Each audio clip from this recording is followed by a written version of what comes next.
Bartosz Marslik took to the top step of the podium in front of his home fans as winner of round 3 of this year's Speedway World Championship. His hometown of Grozow played host to the double-header weekend of Grand Prix action. Heat 1 and already in trouble was Patrick Dudek with this amazing crash, which would eventually lead to his withdrawal from the meeting. Our Warriors of Shale yet again were putting everything on the line in search of the victory.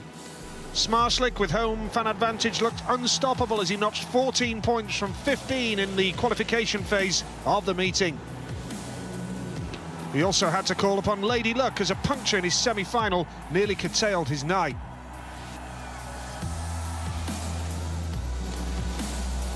In the final, Smarslik in red took the lead, but only had to find Australia's Jason Doyle in white hard to shake off as the two battled lap after lap for the win. Tremendous battle to the line. The two were very respectful of one another after the line, despite this little coming together. Take a look at this. That's a celebration. I living in the Grozow and I feeling in here so the best, and thank you very much, and I must going to my home to do my bed, good sleep, and because tomorrow new day. So the championship table looks like this now, with Matt Janowski, despite not qualifying for the semi-finals, still leading the title race on 48.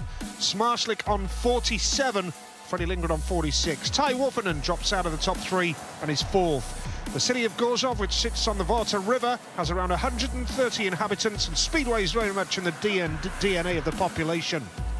Grozow hero and legend Edward Jansart sits proudly for all to see, with a statue reminding the locals of the strong tradition that city has with the sport of speedway. Even the stadium has been named after him. Welcome back then for round 4 of the FIM Speedway World Championship, the Enia Grozow FIM Speedway Grand Prix of Poland. We're up to round number 4. It's the Edward Jansart Stadium. Myself, Nigel Pearson, alongside Kelvin Tatum. AMBE once again tonight. Kel, title race really tight. That's what we love to see, and another big night of speedway ahead. Yeah, we enjoyed a smashing night last night. I don't see any reason why it won't be something very similar this evening. Crowd in, atmosphere building, that's terrific. We're not too far away from racing getting underway once again, but fantastic final last night between Smarslik and Doyle. This is the point-scoring system, and the big gains really are when you're in the top 4. That means you've reached the final. The win gets you 20 points, and there's a 2-point gap then, 18, 16, 14, down to 12. And then it goes down incrementally by 1 point at a time. So getting into the final consistently is the key. It is, and if you can remain consistent, and Mr. Lindgren certainly is at the moment, and he lies in 3rd place in the World Championship, doing very nicely indeed. Leon Madsen, looking for a big night, was improving last night, and certainly he did a little bit better, but not at the same level as he was last season. But he lies in 6th place there on 32 points. Big moves from Jason Doyle, coming up into 7th on 26 points, and turned his form around in the latter stages of last night, and really looked like he was back to his best. Very nearly stole the Grand Prix away from the home favourite Smarslik. So not too much time to go now. Dudek is out here in heat number 1 after suffering injury last night. That's good to see. Let's hope he can perform well. It was a nasty looking incident he sustained in his opening ride. And Laguta, poor last night after a wonderful performance in Wrocław. Can he recapture that form here this evening?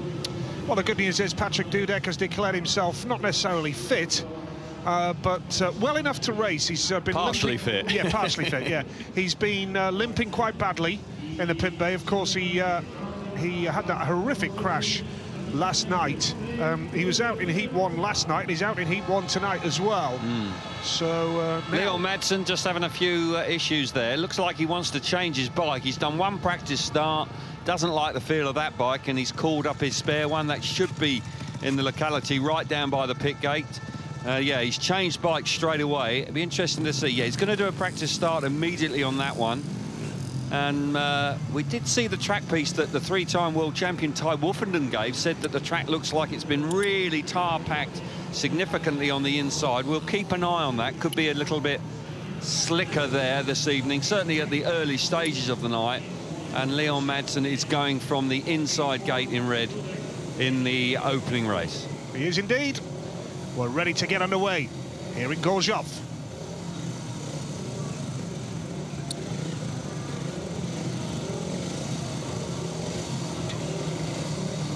Leon Madsen off the inside, had a good night last night. Jason Doyle, a tremendous night in the end. He's off gate 2. Artem Laguta, the Russian, gate 3.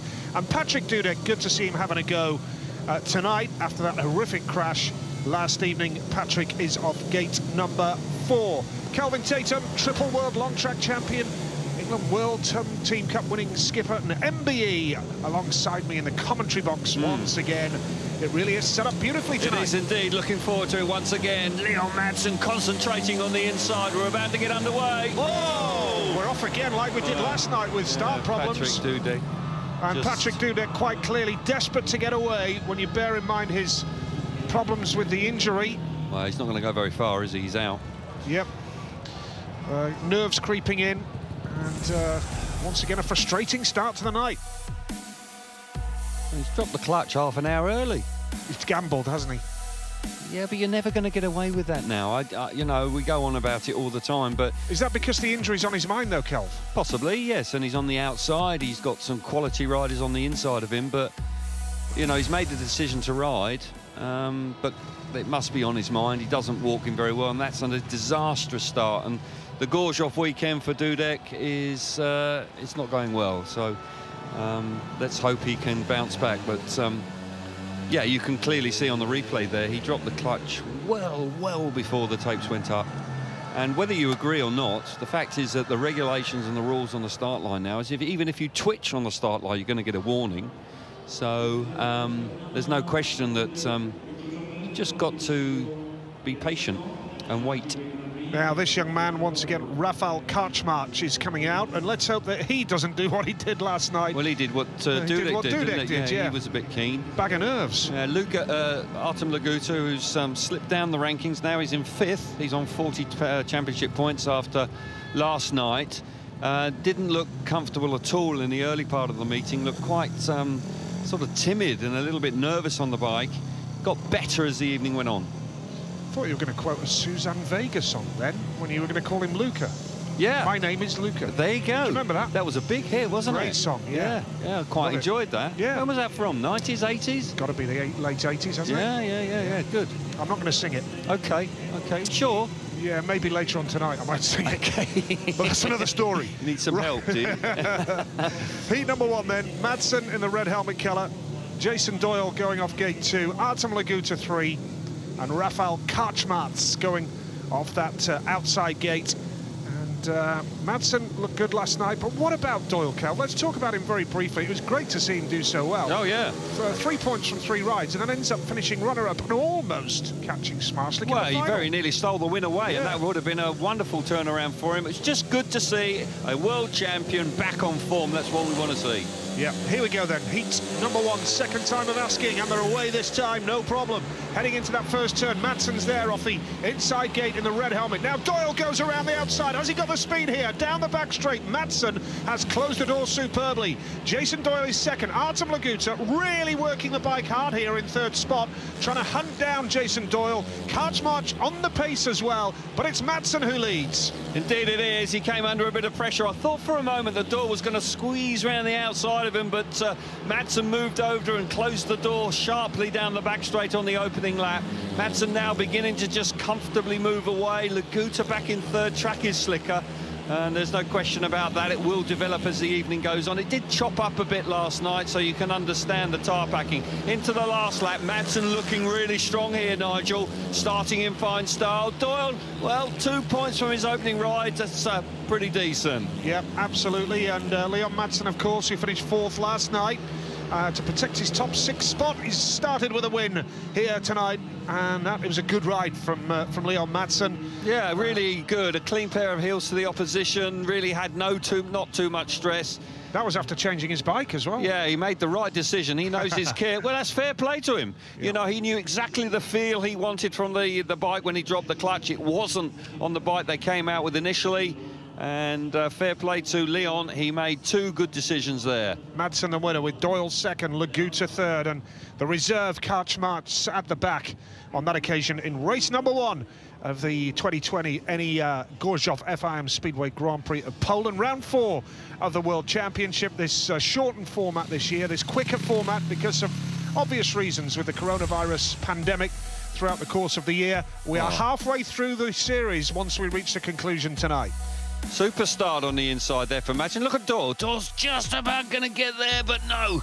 Madsen just about had enough just to squeeze him against the fence, just to kill his momentum. Again from the tapes, looking at Laguta. Just can't get that bike working as well as he did in Wrocław. Is it the tyre?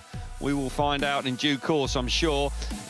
Coming off the first corner, Leon Madsen has every right to do that. Teammates, of course, in the extra league are the two boys out in front. Madsen gently just moves away, wins comfortably in the end. Karczmarz, the reserve, coming in, has a real good go at the back, but can't get amongst the points.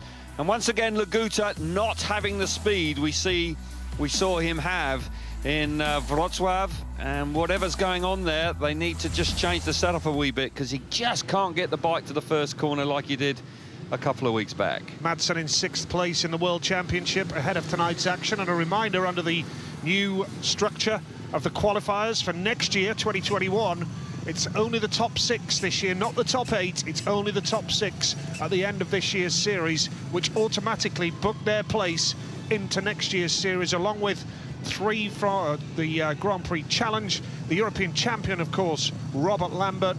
So the pressure is on the boys, and currently outside the top 6, you've got Doyle, Vacilik, Sayfutdinov.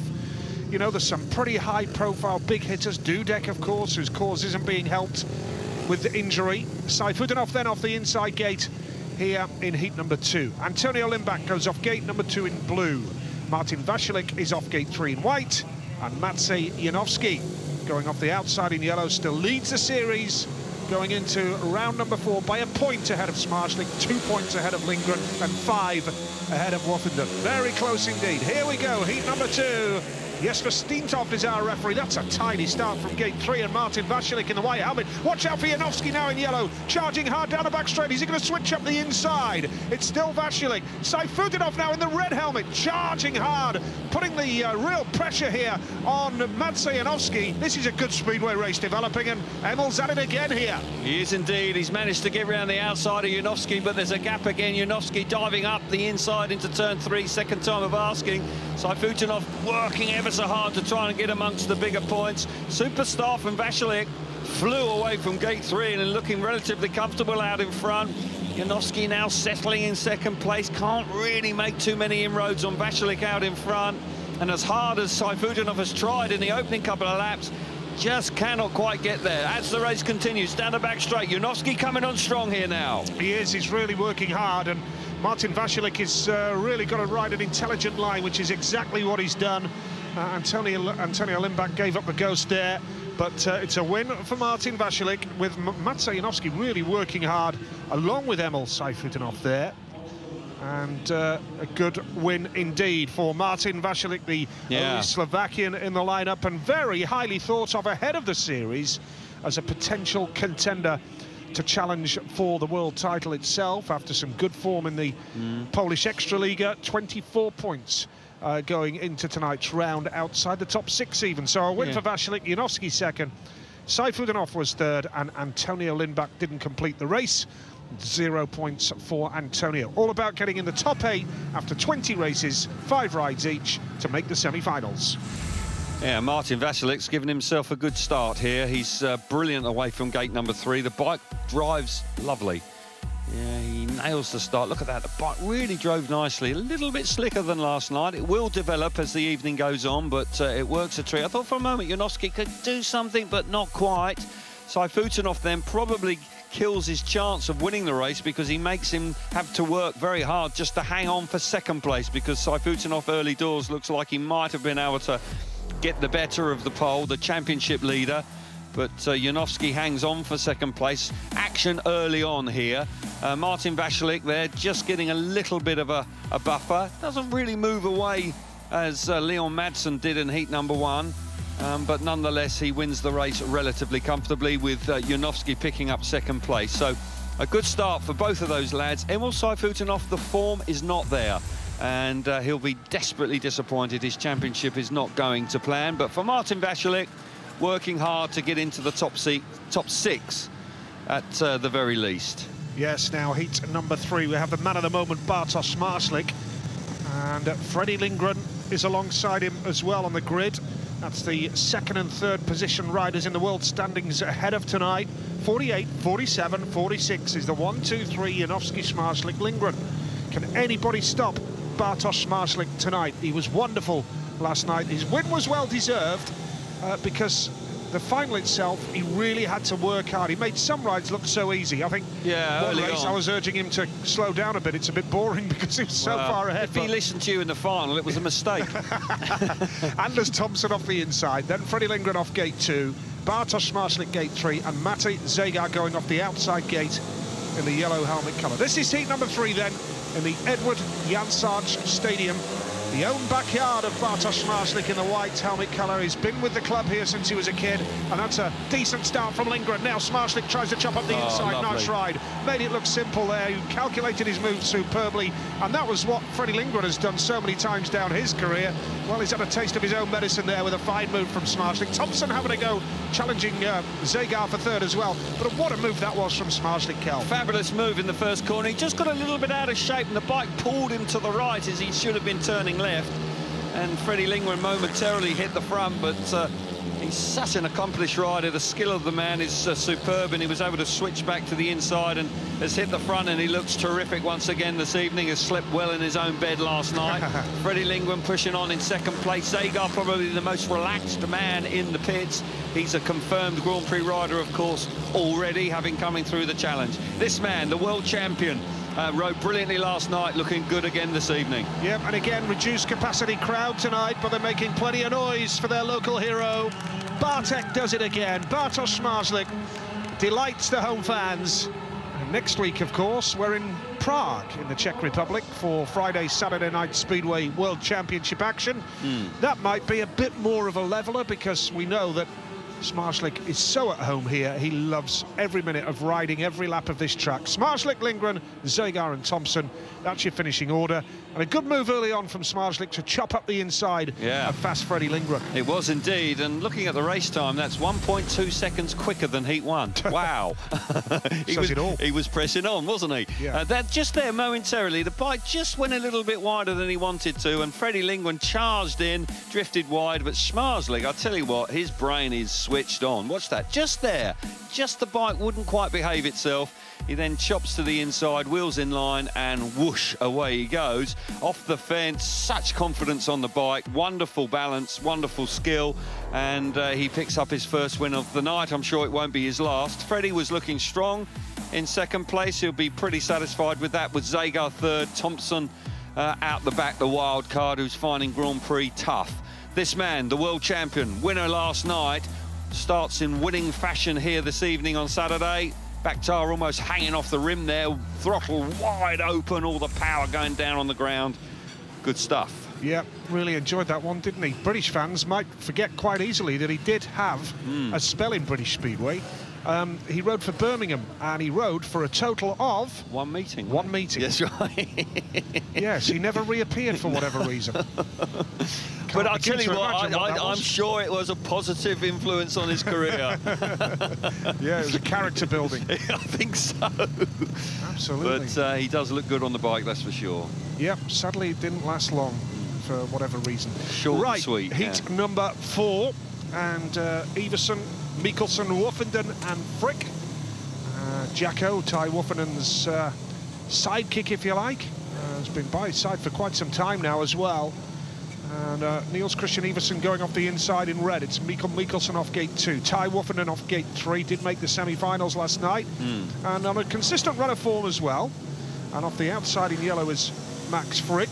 Woffenden will be pleased to make a final tonight because he'd been in a great position going into a track that he loves at Prague next absolutely weekend. right. He just got out-battled by Jason Doyle last night, so needs to pick it up again this evening. Yep, here we go. Heat number 4. Every rider will have completed one outing after this, and Woffenden's hit the front from gate 3. Nice work from Ty Woffenden. Charging hard in the yellow helmet colour is Max Frick. He's going to come up the inside and really put pressure on Ty Woffenden. Mikkelsen is 3rd in the blue helmet colour, and Niels Christian Iversen, a Grozow rider, He's trailing in at the back right now, but Woofenden made a good start there. He's got this race under control. Looks good out in front, just about got there from gate number 3. Frick was pressing on the outside, but couldn't make it work. Track just beginning to chop up a little bit, but Woofenden loves it high and wide, loves carrying speed. He'd make a good long track rider, no doubt about that. He's out in front. Frick's going good in second place there, distancing the 2 Danish boys behind them. But for Tai Woofenden, the 3-time world champion, out in front, looking good. Could we see them go head-to-head with Schmarzlik later on? I do hope it's the same thriller of a race we saw last night. Yeah, they love racing against each other, don't they? They always seem to put on an absolute thriller these days. Here's Tai Woofenden, takes the checkered flag from Max Frick, and Mikkelsen in third, with Niels Christian Iversen at the back. So a good winning start for Great Britain's Tai Woofenden. Yeah, nice ride. Heat number 4, yeah, rode beautifully. Frick got stuck in there as well, which was good to see. But yeah, an encouraging start for Woofenden, as there was for Bartosz Schmarzlik as well. Woofenden, Frick, Mikkelsen and Iversen, the finishing order there. And the winners so far, Woofenden, Schmarzlik, Vasilek and Madsen.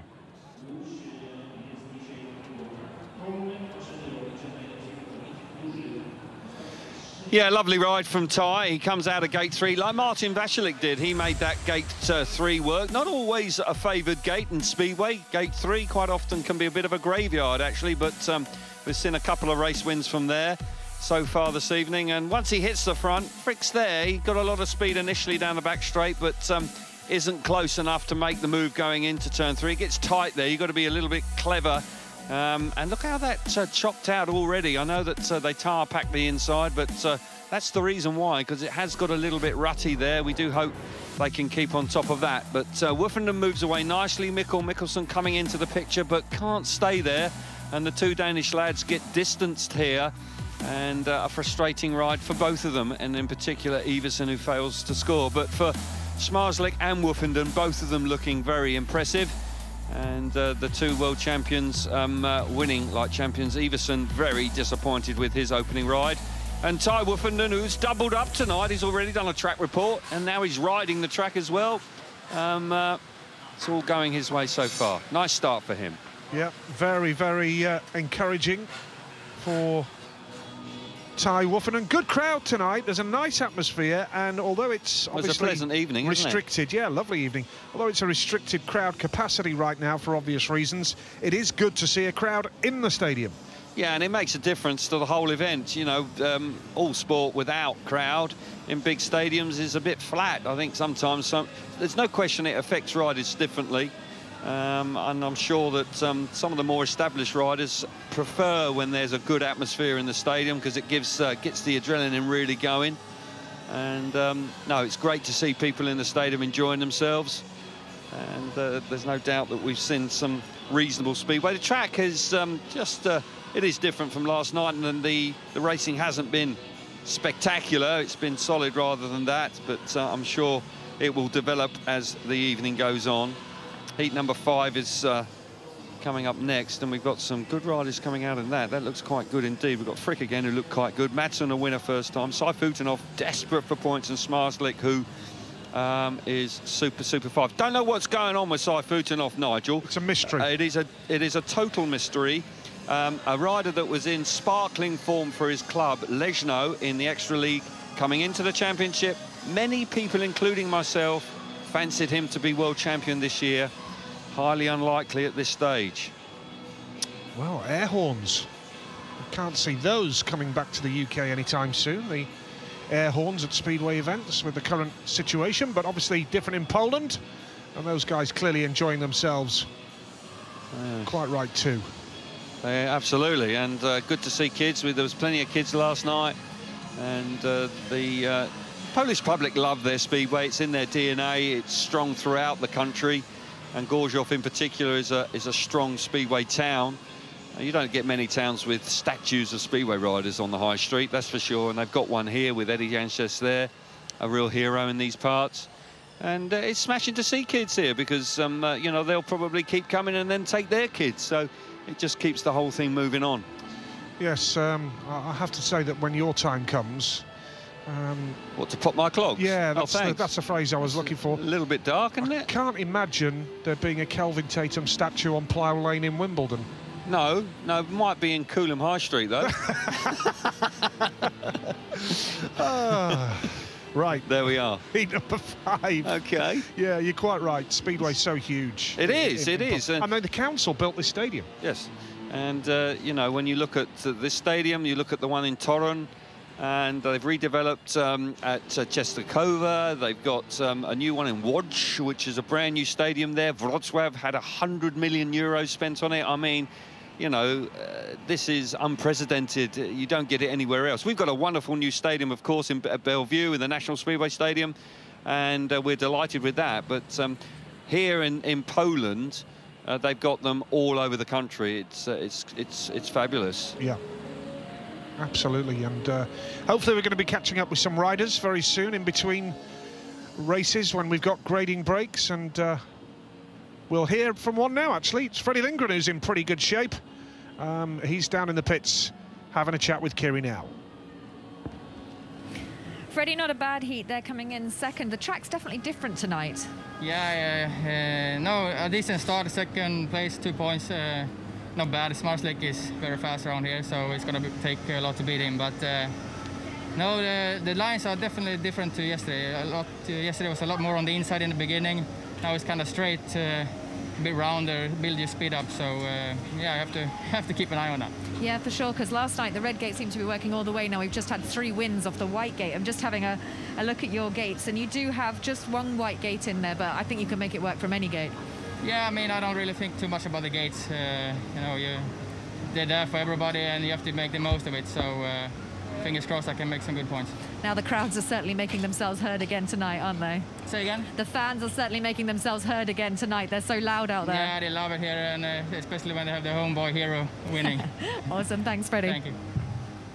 Yeah, speaks very well, and interesting to hear his views on the track. Not quite the same as last night. I do think that it will change, and maybe the inside will improve. Be interesting to see how it develops.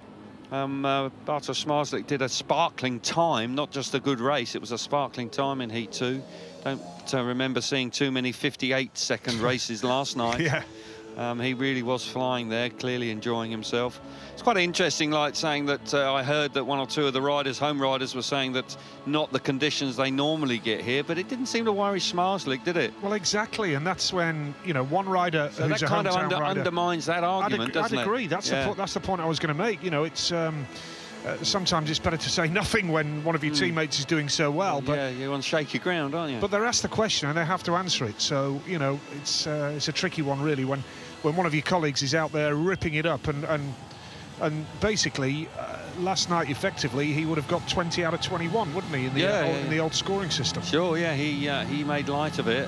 Admittedly, he will have experienced all conditions here, but no, he certainly didn't seem to be impeded at all by conditions, and he just put his head down and worked hard and did the business. And I think sometimes you can overthink that a little bit. Right, track grading done, watering on, and we're up to tapes for heat number 5, which looks quite a decent lineup here. Frick looked handy in his first ride. He has back-to-back races. He now starts from the inside gate, number 13. That draw gives you the outside in the first in heat 4, and then the inside gate on heat 5. Sai Futinov, gate 3 was brilliant, actually. Gate 3 worked a treat in the first round of heats. He'll be hoping that that's the case. Now, and Smarslik going from the outside. Anytime you're coming into a race at Grozow with Smarslik in it, the race win is probably a tough one. You're possibly looking for a second place at best. Yeah, Emil Sayfutdinov, a great mystery so far this season, alongside other riders who we thought may do better. Still time, of course, but halfway through the series at the end of tonight. Heat 5 on the way.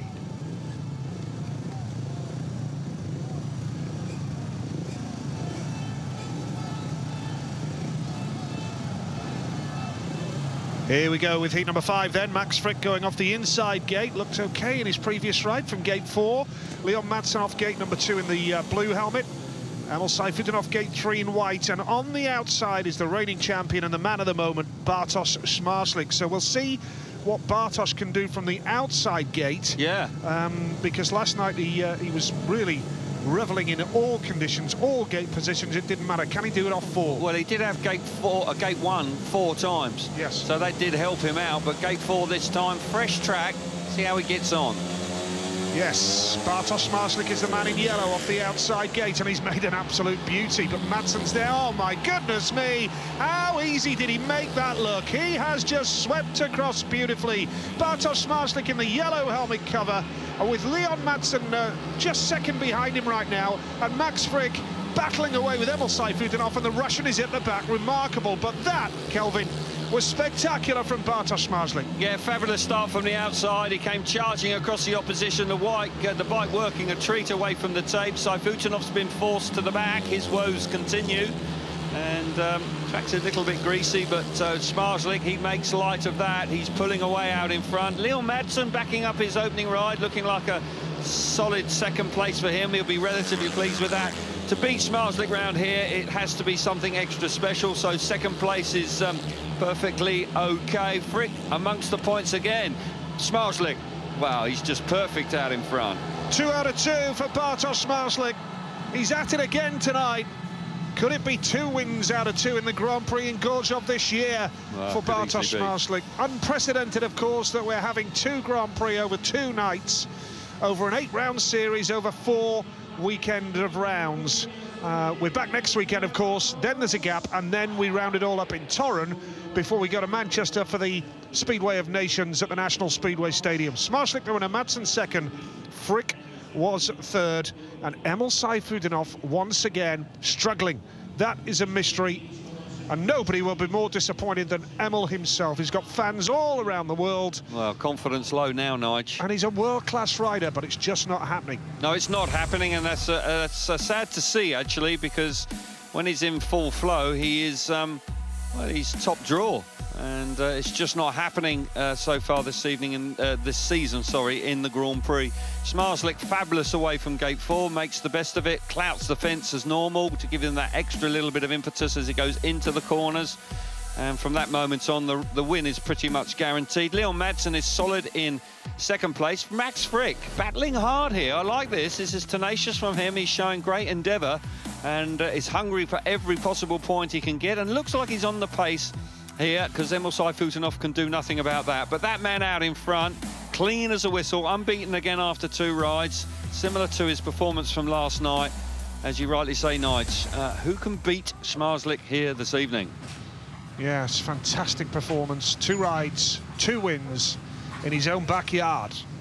Here's Jason Doyle in white, the Australian, of course. So we say a very good morning to our Australian viewers on the world feed. Yeah, good day, people. Hope you enjoyed our coverage last night when Doyley finished runner-up.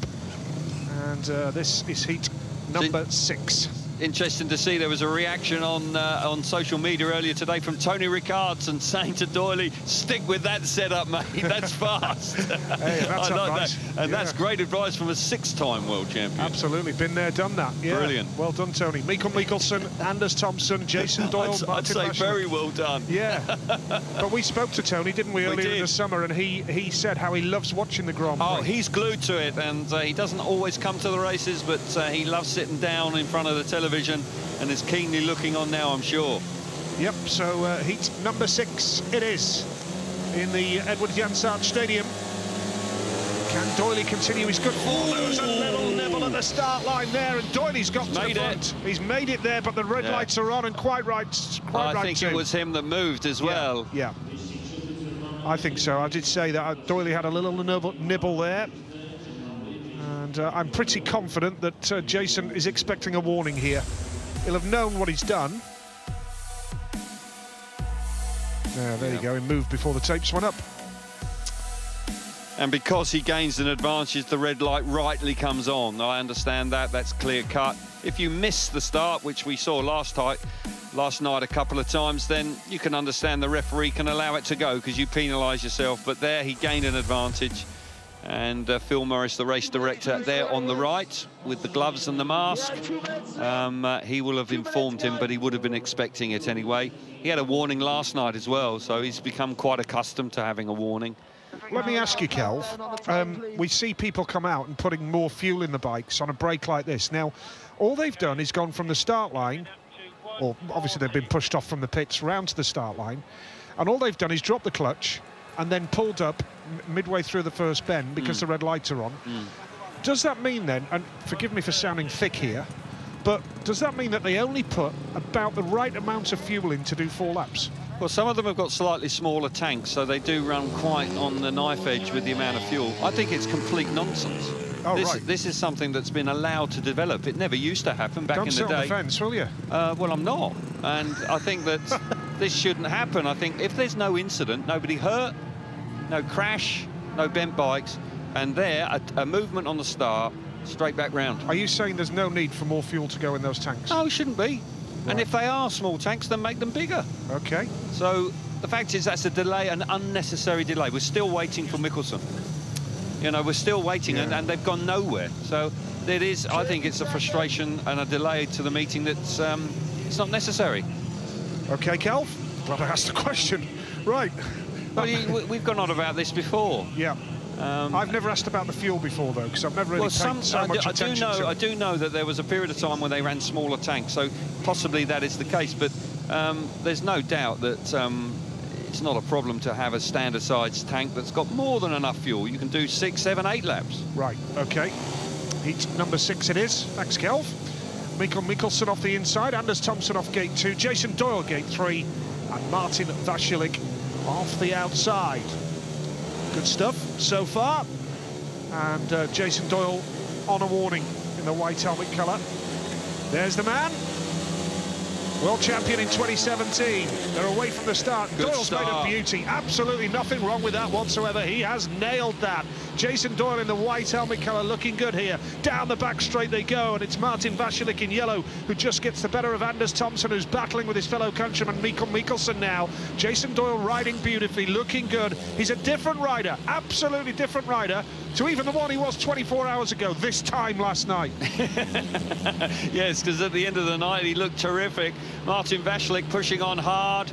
Anders Thompson amongst the points this time, but an absolutely perfect start. Sat absolutely stock still and nailed it, and he's beginning to move away. This is like, you can see the confidence just flooding back into his body here, Jason Doyle, enjoying the speedway, enjoying racing out there this evening. Had a strong opening ride. This is even better. In the dirt, pulling away. Former world champion Jason Doyle looking good. And looking superb, the Australian, and he is on his way to 3 big points. Jason Doyle in the white helmet colour, and I don't mean this with any bias or anything like that, but having good Australian riders winning races in the Grand Prix is good for the series. It's cosmopolitan, it's a world championship, and we need strong Australian riders, just like Doyle has proved himself time and time again. Well, there always has been, hasn't there? Yes, we've had Chris Holder as a world champion 8 years ago, Doyley 3 years ago. We need strong American riders. We miss Greg Hancock. It's a global sport. It's a global championship. So Jason fair play, Doyley. 3-time world champion. We've always had good Australian riders, and Doyley beginning to find his form. Yes, he is indeed. Good ride, Jason Doyle. Heat number 6, he nailed it, didn't he? Right from the start. Yeah, on a warning as well. He didn't have to jump, did he? You know, when he sat still, he made an absolutely perfect start. A masterclass away from the tapes. Hits the front. Martin Vasilik winding that throttle on. The Slovakian loves riding that bike flat out, and he's charging hard in second place. But the Aussie has all the answers this time. Mikkelsen on the inside, can't get there. Anders Thompson, the home rider, the wild card, gets the better of the Dane. Tight coming out of turn 1 on the opening lap there with Martin Vasilik. Almost coming a cropper here. It's very tight indeed. They all squeeze around each other, but for Jason Doyle, he'll be pleased with that. And the longer the race goes on, the further the Australian pulls away. He uses the grip about 2/3 wide, back tire on the edge of the dirt, pulling further and further away. And as I say, you can see him beginning to relax and all of a sudden enjoy his speedway at Grand Prix. Lovely. Yep, good ride. Here's Freddie Lindgren now, the Swede, who is in tip-top form, riding beautifully. As I said last night, yeah, he's looking good. The most experienced rider in the Grand Prix, in terms of the amount of Grand Prix appearances that he's made. Freddie, He's had a good career, and how he'd love to add a world title to his CV. It's his 129th Grand Prix appearance here this evening. It was, and it took a long time for him to really make his mark in Grand Prix. It took ages before he won a Grand Prix. Finally did it, but even then, you know, he sort of was on the periphery. But there's no question in recent years, he's totally dedicated himself to the sport. He's fit, he's keen, and he's aggressive, and he's hungry for a world championship. Yep, 2 points to his name so far, and he'll fancy it off the inside gate here, Lindgren, for sure. Iversen off gate 2 in blue, the Dane, who is a Grozow rider, but before last night, only ridden here once this year in a competitive meeting. Wow. Because of injuries. And it's been an unlucky season for him. And look at that from the outside gate in yellow from Artem Laguta, but Lindgren holds the inside run beautifully. Freddie Lindgren has that lead. Artem Laguta is in second spot. He's going to try the run into the dirt, but Lindgren knows where to go, holding midline. That's smart from Lindgren. Laguta second. Third is Niels Christian Iversen in blue, and it's Antonio Lindback at the back right now.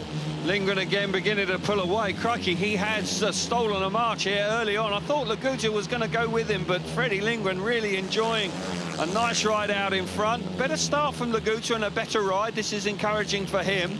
Iversen, third place, and Antonio Lindback, he just is not at the races this season. But for Freddie Lindgren, he's in the championship chase. He's looking good. He's going to move on to 5 points. That's a solid start to tonight's meeting for him. Down the back straight for the last time. Yep, superb stuff here from fast Freddie Lindgren, in control and on top of his game, there's no doubt about that. Lindgren onto 5 points out of a possible 6. Good stuff. He's in the title race all right. No problem there. And Artem Laguta in second spot, so that's what, still only 3 from 2 rides for Artem Laguta, and for Antonio Lindback. Not the same rider on that tyre, is it? No. You know, the evidence now, second night on the Mitas tyre, he just doesn't look the same guy. No. And he made a good start there, and you would expect him to have hit the front, but it wasn't to be. But 2 points, fairly sensible. Lindgren, Laguta, Iversen, Lindback. Another poor night for Antonio. You got to feel for him. It's just not happening. Oh, it's torture for him right now. And it's relentless, isn't it? Oh, you know? When it's back to back. You know, I've known it in other sports as well. And you know, talk us through this, Kel. Yes, the tapes are up, and Artem Laguta looks like he's made it. He runs a little wide there, but just doesn't work for him. Hasn't got the speed off the corners that we saw in Wrocław, no question about that. Makes a great start. He's renowned for his starting ability. Gets the better of Freddie initially. Probably should have gone straight to the inside there. Had the opportunity, allowed the bike to run wide. And with Freddie Lindgren in the race, well, he's not going to... That's an open invitation, and he took it. Iversen and Antonio Lindback in third and fourth. They can't land a blow. But for Freddie Lindgren, to be perfectly honest, at the end of the first lap, he's already cleared off. And I've got to say that Freddie's looking really good on the bike. He had a difficult opening night on the Friday in Wrocław, had a bit of good fortune, ended up getting in the final. But since then, that really has boosted his confidence, and fast Freddie Lindgren is looking super good. Let's talk about Antonio Lindback on the other end of the scale right now, really struggling. But this is where this back-to-back weekend and a quick-fire championship, the new dynamic of the championship this year, is really unforgiving on somebody like Antonio, who's really struggling. He's probably, would he get to the stage, Kelv, where he's actually dreading coming to a Grand Prix? I think that's rapidly approaching, if not already, because he's just not at the races. His form is poor. He hasn't had a good season in the Extraliga either, and yes, it's quite possible, you know, the last thing he wants to do is go to a Speedway Grand Prix, because he knows that his form is not good enough right now. We have seen some wonderful performances from Antonio. He is a fast, talented rider. Right now, he's just lost that form, he's lost that confidence. Now, what can Patrick Dudek do off the inside here? Sit still at the start would be decent, but he's clearly unfit. Maciej Janowski, Mati Zegar, and then it's Ty Woffen. And what can Woofy do off gate number 4 in the yellow helmet colour? Here we go. Oh, Woffenden at the start again there, but Woffenden hasn't quite got there. Janowski is there in the blue helmet colour, and now Woffenden's trying the run down the middle, trying to get through the gap, but that's a good ride here from Maciej Zegar, the Slovenian. Maciej Janowski is second in blue right now. Woffenden really working hard. Janowski! Yeah, Patrick Dudek struggling at the back. Well, what a move from Janowski, and they're all but bunching up, all three of them, but Janowski now enjoying a bit of a lead. Brilliant stuff from Janowski to get up the inside of Zagar. Zagar unsettled, and Woofenden then was able to pounce. Great opportunity for him. He's through into second place. Super ride from Janowski out in front. The two boys from Wrocław out in front, first and second. Got to say, Zagar looked like he had that under control, but just relaxed too much, and the bike lifted, killed his speed, and suddenly he's gone from first to third. Janowski going good out in front. Woofenden settled in second place. 2 points he knows will be enough. That's okay for him, and certainly for Janowski as well out in front. Looking good. Yeah, Mats Janowski pulled off a smart move there. Great result for him. And Ty Woofenden, as Kelvin just said, they're moving on to 5 points now from 2 rides. That will do him quite nicely indeed. And of course, we know that Mats Janowski was a series leader going into tonight's action, so looking to preserve that if at all possible. He's on 5 points as well now. Janowski, Woofenden, Zagar, Dudek, your finishing order. Patrick yet to score from 2 rides and clearly struggling tonight. Smarslik the leader on 6, and then you have all those riders on 5.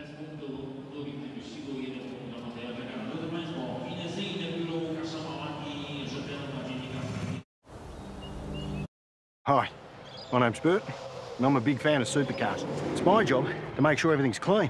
The cars, the fuel, the track. You can't get the top performance if it ain't clean. That's why I only use BP Ultimate. Keeps the engine clean so it stays at top performance.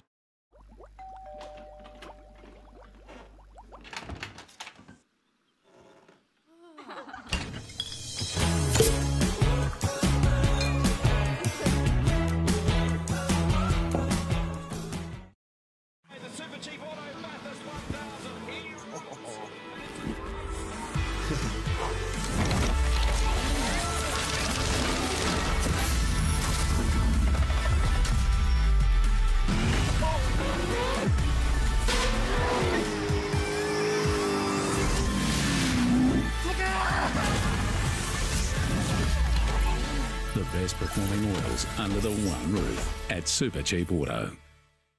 That is exactly what the doctor ordered for them. As I've said before, Zagar is relaxed. He's in a position which is slightly unusual. He's already in next year's series, so the motivation for him possibly lacking. But for this man, looking for his first World Championship. Yeah, well, perhaps it's worth asking Mate the question, because I've not heard the question being asked when we've interviewed him. Or what about the fact that you're already in next year's series? Well, it's an obvious one for me, because it's an unusual situation to find himself in. You know, before the series starts, he's already in next year's series. So, you know, he hasn't got that ultimate motivation to make the top 6 at the very least, to be a Grand Prix rider next year. So I get the feeling that is having some effect on him. Has to, really, doesn't it? Can't not. Yes, it's... Because the other 2 qualifiers aren't here. Kasper Zak and Berntsen, they're not in it. Zagar's the only one that actually qualified that is a Grand Prix regular this year. And fair play to him for doing the challenge. You know, he deserves it. Yeah. I'm not criticising it. I'm just saying your mindset, it may be that the ultimate edge to you to drive on, to score the points, if it's not going quite as well as you would like, well, it doesn't actually matter, does it? Because you're coming back next year anyway. Yes, so... we've seen some lovely racing so far, haven't we? There's no doubt that Smarslik and Woofenden have looked terrific at times. And, you know, you've got to say that they are enjoying Grozow big time tonight. Yeah, it's good stuff. It's a shame it's not full, but we fully understand the reasons why. And as I said in the last grading break, you know, from a British point of view, it's just good to see fans inside the stadium, and we need fans at Speedway to let Speedway restart properly. It is strange to see how there are different attitudes to COVID-19 in different parts of the world. People in here, but people can't go into stadiums here at home. It's frustrating when you see it. I saw on the MotoGP practice today, they've got quite a lot of people in at the MotoGP in Italy today. So it is happening, and that's encouraging to see. I do hope that we will be able to have people in stadiums for next season. Well, football are already putting serious pressure on to try and get crowds back in. Otherwise, you know, football below a certain level just can't happen. And the season's starting. Financially, it's just crucifying certain clubs. Without major TV revenue and sponsorship, clubs can't survive without it. So Let's hope that there's movement in that way. We do need a resolution. We need to be able to live with the COVID-19. Poland seem to be getting on with it rather well. Yeah, doing okay. So heat number 9 is coming up next, but we have the grading break here. But heat 9, Vasilik, Woofenden, Madsen and Lindgren. That's a tasty little lineup, isn't it? It is very tasty, and you know, you've got some riders in top form there. Lindgren, I say that he's going good. He looked good last time. Woofenden was happy with second place. Madsen a little bit more competitive, and Vasilik also, who started poorly. He would have been frustrated after Wroclaw, no question. He was so much better than that last season. He was a real championship contender for some time last year. And he's working his way. He comes in 8th place on 24 points tonight, so he's looking to build on that before next weekend in Prague. And as we said before, Nigel, this is a defining 7 days for the World Championship. After the second night in the Marketa Prague, I think it's possible that we're going to see we're going to see the winners and losers really beginning to develop. And if Smarslik wins again tonight, you know, he's going to go into that meeting with a lead. But Woofenden likes the Marketa. He loves it there. He's won at least 3 times. That's coming from memory, which is not always great.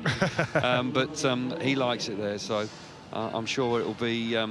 When we've seen some good races there, we've seen some not so good, but we have seen more better ones than bad ones in recent times. Yes, looking forward to next weekend, another double header, which is great. I like that. I mean, it'd be interesting to see if we spread it out over a whole season from, say, May to October, and then we have, say, 10 rounds. Do we double up Friday, Saturday, and make it 20? You mentioned it to me the other day, and I thought I liked the idea. I wondered whether, you know, when you've got the big outlay of the bigger stadia like Cardiff or the Narodowy Stadium in Warsaw, I wonder whether those would be the good ones to have double headers at. You know, not every round a double header, but you know, some of the when there's a bigger outlay, particularly for the temporary tracks, you know, it's a hell of a lot of work just for one night. Yeah. Maybe to use it twice, I could see that as a possibility, certainly. Well, Cardiff is a wonderful city as well, we know that, and people would extend their weekend there. And the track is laid by the Wednesday or even the Tuesday. They move in, don't they, a week before. It's not a problem. Yeah. And they do all sorts of practice and academies on the track, so it's not a case that the surface can't cope with 2 meetings. It can. Yeah. And that's where I think that idea of double headers moving forward, if you had sort of 3 or 4 temporary tracks, particularly in those big stadiums, I think that would work. And also you've got the guarantee of those places with a roof. So yes, you're definitely going to have the double header. You're not going to have one meeting rained off. So yeah, I think that there could be. If I was running the series, I'd definitely look at that. Good shout. Yep. So there's the standings. Smarslik leads the way on 6, and then look at that whole group of 6 riders on 5 points apiece. Really is very, very tight so far. And it will be tight when we get down to the potential countback. Of course, last night it was clear-cut because 8 made it, and we had 8 riders clear in the top 8 last night. But sometimes you have to have that countback, of course. But the riders are coming up to tapes, and we're ready for the next batch of heats 9 to 12, which will be the 3rd round of heats for every individual rider. And this is a really good lineup, which we can't wait for. Yep. And looking forward to it, Nige. Madsen's going good tonight. Woofenden solid. Got to say that Martin Vasilik also is going better this evening. So we've got riders in form here. Something's got to give. Mental strength required here for this upcoming race in heat number 9, that's for sure. Freddie Lindgren, well, he's got loads of that. He's looking terrific. Racing about to get underway once again here with heat number 9.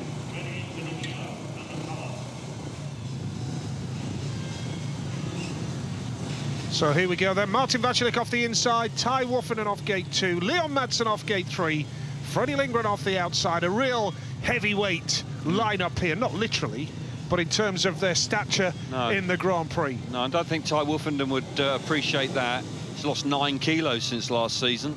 Really is in top form. A warning for Woofenden, and we saw him clearly move when he was in his previous ride off the outside. And I'm sure he'll cope with that. Good lineup this. All 4 guys going good this evening, scoring points. Going to be a tough one, this. Mental strength is going to come into the equation. Martin Vašilik there getting ready, just getting himself settled on the inside. Gate Woofenden there, the concentration beginning to come on. Here we go, Nige.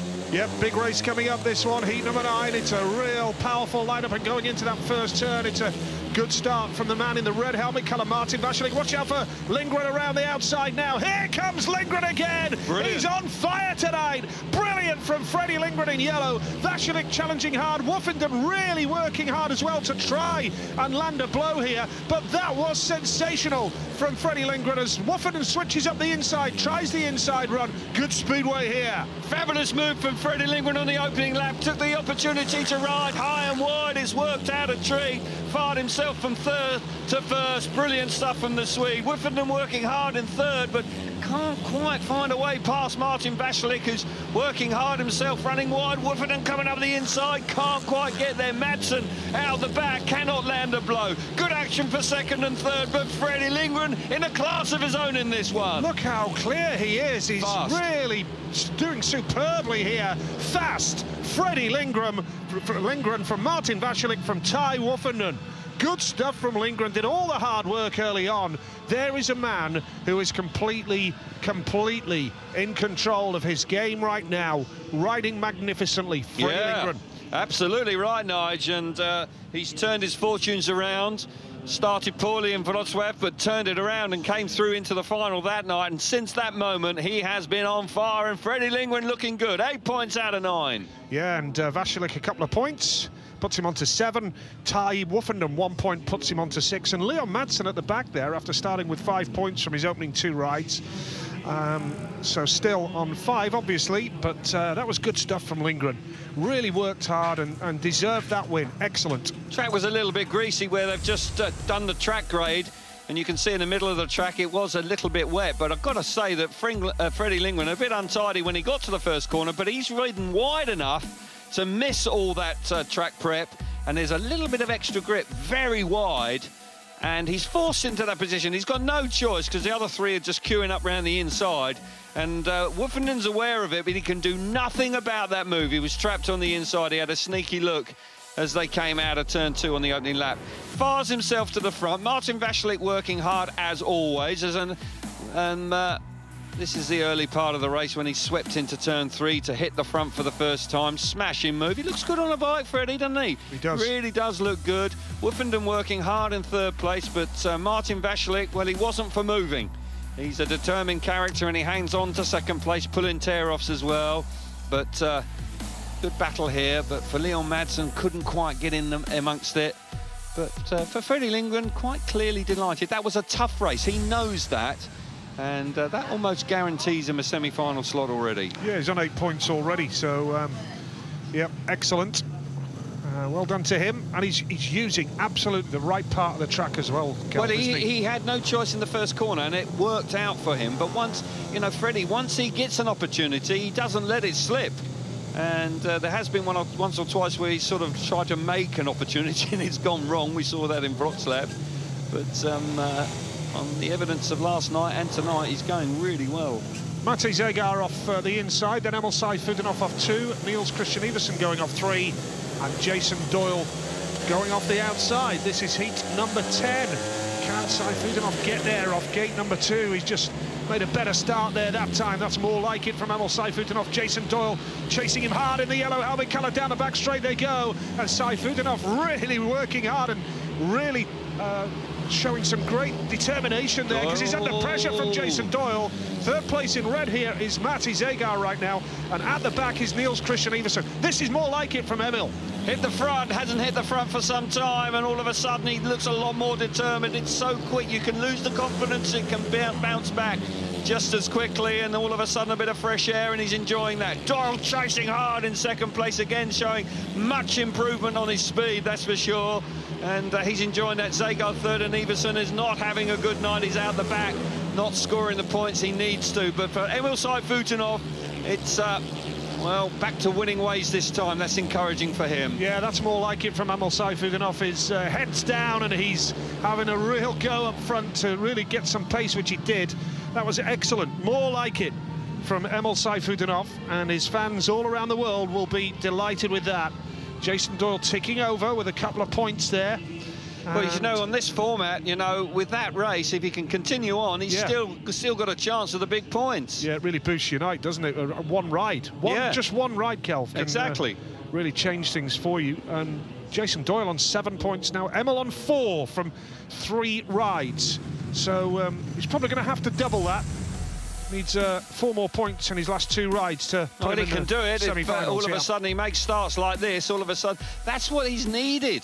And they've been missing, and then he hasn't been able to pass. But once he hits the front, Doyle looks like he might have been able to get up the inside momentarily, but it wasn't to be. And Emil, then you could see all of a sudden the body language just changed in a few seconds. Hit the front, and a rider of his experience and class, he begins to work the bike really nicely.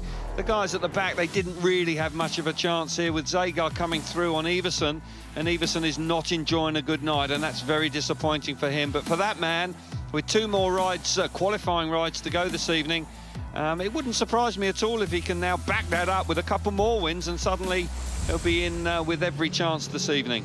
Good to see. Yeah, much needed. 4 points from 3 rides for the Russian rocket, Emil Sayfutdinov. And we're up to heat number 11 now. And Mats Janovsky and Bartosz Marslik off the inside 2 gates with Laguta. And Mikkelsen off the outside. So again, Kel, this is a real tasty lineup. It is indeed. And you've got to say that Janovsky was impressive last time when he won. But Smarslik is a different kettle of fish altogether. He doesn't like getting beaten at this place at any time. He, as you said last night, he owns this place. He took out a loan when he was 17 when he won the meeting in 2012, and he's still paying off the repayments. I don't think he has got a mortgage, I'll be honest with you. I think he's done all right. Yeah. Mats Janovsky off the down payment, I want it now. That's right. Mats Janovsky off the inside, Bartosz Smarslik gate 2, Artem Laguta off gate 3, and then it's Mikkel Mikkelsen going off the outside gate. We hope you're enjoying the live speedway tonight from the Edward Jansart Stadium, the 2020 Enia Grozow FIM Speedway Grand Prix of Poland. Here we go, heat number 11. Can Smarslik do it again off gate number 2? Janovsky's there with a smart ride, but there is Smarslik clamping down the line and looking stunning in the blue helmet colour as he clears off down the back straight. Nothing's going to stop him, surely, unless he makes a mistake like that. And then second is Mikkel Mikkelsen, Mats Janovsky third, and Artem Laguta at the back. But here comes the Bartosz Smarslik show again, folks. Out in front, Smarslik hustled the bike to the first corner, got the better of Janovsky, who then got relegated to third, and is having to work hard to get the better of Mikkelsen. Should do it now, has done, slips up the inside. Yeah, nice move indeed. But it was a fabulous first turn from Smarslik, and you won't beat him from there. He is flying away out in front. He's going to move on to 9 points and remain unbeaten. Bartosz Smarslik, so far, as he did last night, is in a class of his own at this stage of the night. Well, can anybody stop him registering back-to-back Grand Prix wins? And that would be 40 points over 2 nights for Bartosz Smarslik, which is huge. He's won that one. And that now means that the home rider has got 9 points out of 9, and you can already put him down for a place in the semi-finals. No major surprise, but it really is the Bartosz Smarslik show so far, with a few brilliant performances from the other boys thrown in for good measure. And that is stunning from Bartosz Smarslik. It was indeed. Fabulous ride from the world champion again. He was there right alongside Janovsky, but he just willed himself and got his elbow over and got to the front and dominated that first corner. Another super 3 points for the world champion. Yep, so Smarslik 9. Leads the way with Freddie Lindgren on 8, and then 3 riders on 7 points apiece. But Bartosz Smarslik on top of his game, really at it, and off gate number 2, brilliant. You watch this, Nigel. Not a lot to choose between them, but just the elbow, just had enough to get the better of Janovsky as he got to the first corner. Sheer determination there, wasn't going to be denied. Mikkelsen coming in through into second place. Again, watch this, he just has enough, just about. And he just turned at the right time, yeah, didn't he? He did indeed. He timed it beautifully, and again, a lot of determination. He really is hungry. He's got 1 world championship, but this man wants a lot more than that. He wants to be the big star of Speedway for years to come. Janovsky riding strongly, coming through in the second place. That's okay. He's doing nicely. I think he's got 7 from 3 rides. That'll do him okay. That's better than last night. He was up and down like a yo-yo last night, but so far this evening he's showing a lot more consistency. but 9 out of 9, you can't beat that, and that's what the champion's got. Yeah, and excellent stuff. Spoke to Greg Hancock, the legendary 4 times world champion, earlier, and he was saying how he believes Smarslik will be around for years to come to add more world titles. Well, the way he is, you know, he loves it. And, you know, quite often you see guys and they find it difficult to come out the next season and replicate the level of performance. It is quite taxing. There's a lot more responsibility that comes once you are world champion. But fair play to him. He is showing great form and single-handedly almost has sort of carried Grozow into the playoffs this year as well. So fair play to him. Well, Patrick Dudek off gate 2 in blue here, but we know he's not fit. He's got that problem. Will he be able to overcome that here? Max Frick off the inside, then Dudek, then Thompson, then Lindback. So a big opportunity for these boys, heat number 12. And it's a decent start from Max Frick off the inside gate in red. What can Dudek do now as he tries to come around the outside, and up the inside comes the man in white, Anders Thompson. Spotted the gap, spotted the opportunity and went for it. And now here comes Antonio Lindback as well, with Patrick Dudek now relegated to the back and struggling once again. But the lead here is for the man in white, Anders Thompson. Yeah, smashing ride from Anders Thompson. He'll be pleased with this. And the crowd like him here. He's all action, and finally he's got his nose in front. It's not easy at this level, and he took that chance and got the better of Max Frick, who's trying to come back at him but isn't quite managing to do so. Thompson out in front in the dirt, should be able to win the race from there. Lindback in 3rd place, and Patrick Dudek just not at his best tonight. That injury quite clearly is curtailing his performance. Yeah, Anders Thompson leading Max Frick. 2 riders who started their professional UK career in Scotland. It was Anders Thompson with Glasgow and Max Frick with Edinburgh, and they are 1st and 2nd in heat number 12. But that is a big win for Anders Thompson, and the home fans are delighted. He's a Grozow rider, and well done to him. He's a wild card this weekend, and a well-deserved victory. But Patrick Dudek has failed to score and must be wondering, why did I go to all this effort? He's clearly not right. Doesn't help that he's got another 2 rounds next weekend. Thompson, Frick, Lindback and Dudek. And overall now, after 12 races, Smarslik 9, Lindgren 8, Janowski, Doyle, Vasilik on 7, and Woffington is on 6. Venturing to a... Hi, my name's Bert, and I'm a big fan of supercars. It's my job to make sure everything's clean. The cars, the fuel, the track. You can't get the top performance if it ain't clean. That's why I only use BP Ultimate. Keeps the engine clean so it stays at top performance. Lego Mario time! Here we go! Build amazing levels, collect as many coins, and then rebuild with more challenges. The new Lego Super Mario Starter Course. Your levels, your adventures. Batteries not included. Pete, I really hope you like this, mate. One of my favourite lamb recipes. This is the least I can do, just to thank you for all the amazing work you guys are doing with Seabin, cleaning up our oceans. And basically, mate, just being a legend. Mate, thanks so much for that. Mate, it's an honour to have you in my kitchen. Look at that. It's just what you're after. It's nice and caramelised. Very easy, super tasty. That's amazing. Yeah. Rick, I've got to say, not amongst the super big points, but he's on the pace and really battling hard, so that's good for him. Yeah, good stuff from Anders Thompson. Rode nicely there, 4 points from 3 rides, and again, just a 1 race win can transform your evening, of course. And, well, heat 13 coming next, but now we've had heat 12. It means that we've got the extended grading break now, while they do more track grading and then put some more water down. Well, I said of heat 13. I think I said that this time last night, can anybody beat Bartosz Marslik? And Ty Woffington certainly did. And he was able to lower the colours of the world champion, but he was the only one that did all night. And on the evidence of the first 3 races, Bartosz Marslik in a class of his own again. Let's hear from him now. Bartosz, it's all working very well at the moment.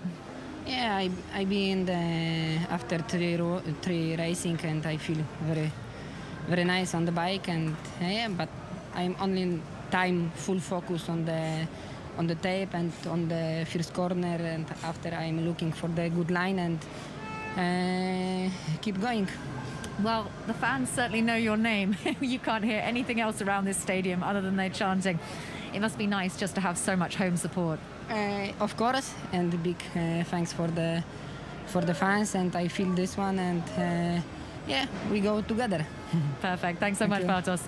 Yeah, he's a very popular man, and he's kind of replaced Thomas Golob, you know, the icon in Polish Speedway. Golob his name used to get chanted, didn't it, Nigel? You know, all the tracks we used to go to.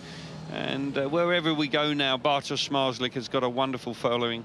And of course here, even with the reduced amount of spectators in the stadium, I'm sure there's no question that they're making their voices heard. If he wins tonight, Kelv, and then has 2 really good rounds in Prague, could he be world champion before round 8 in Torun? Could he win it on the Friday night in Torun? It's possible, of course it is. So if he keeps going, it could happen.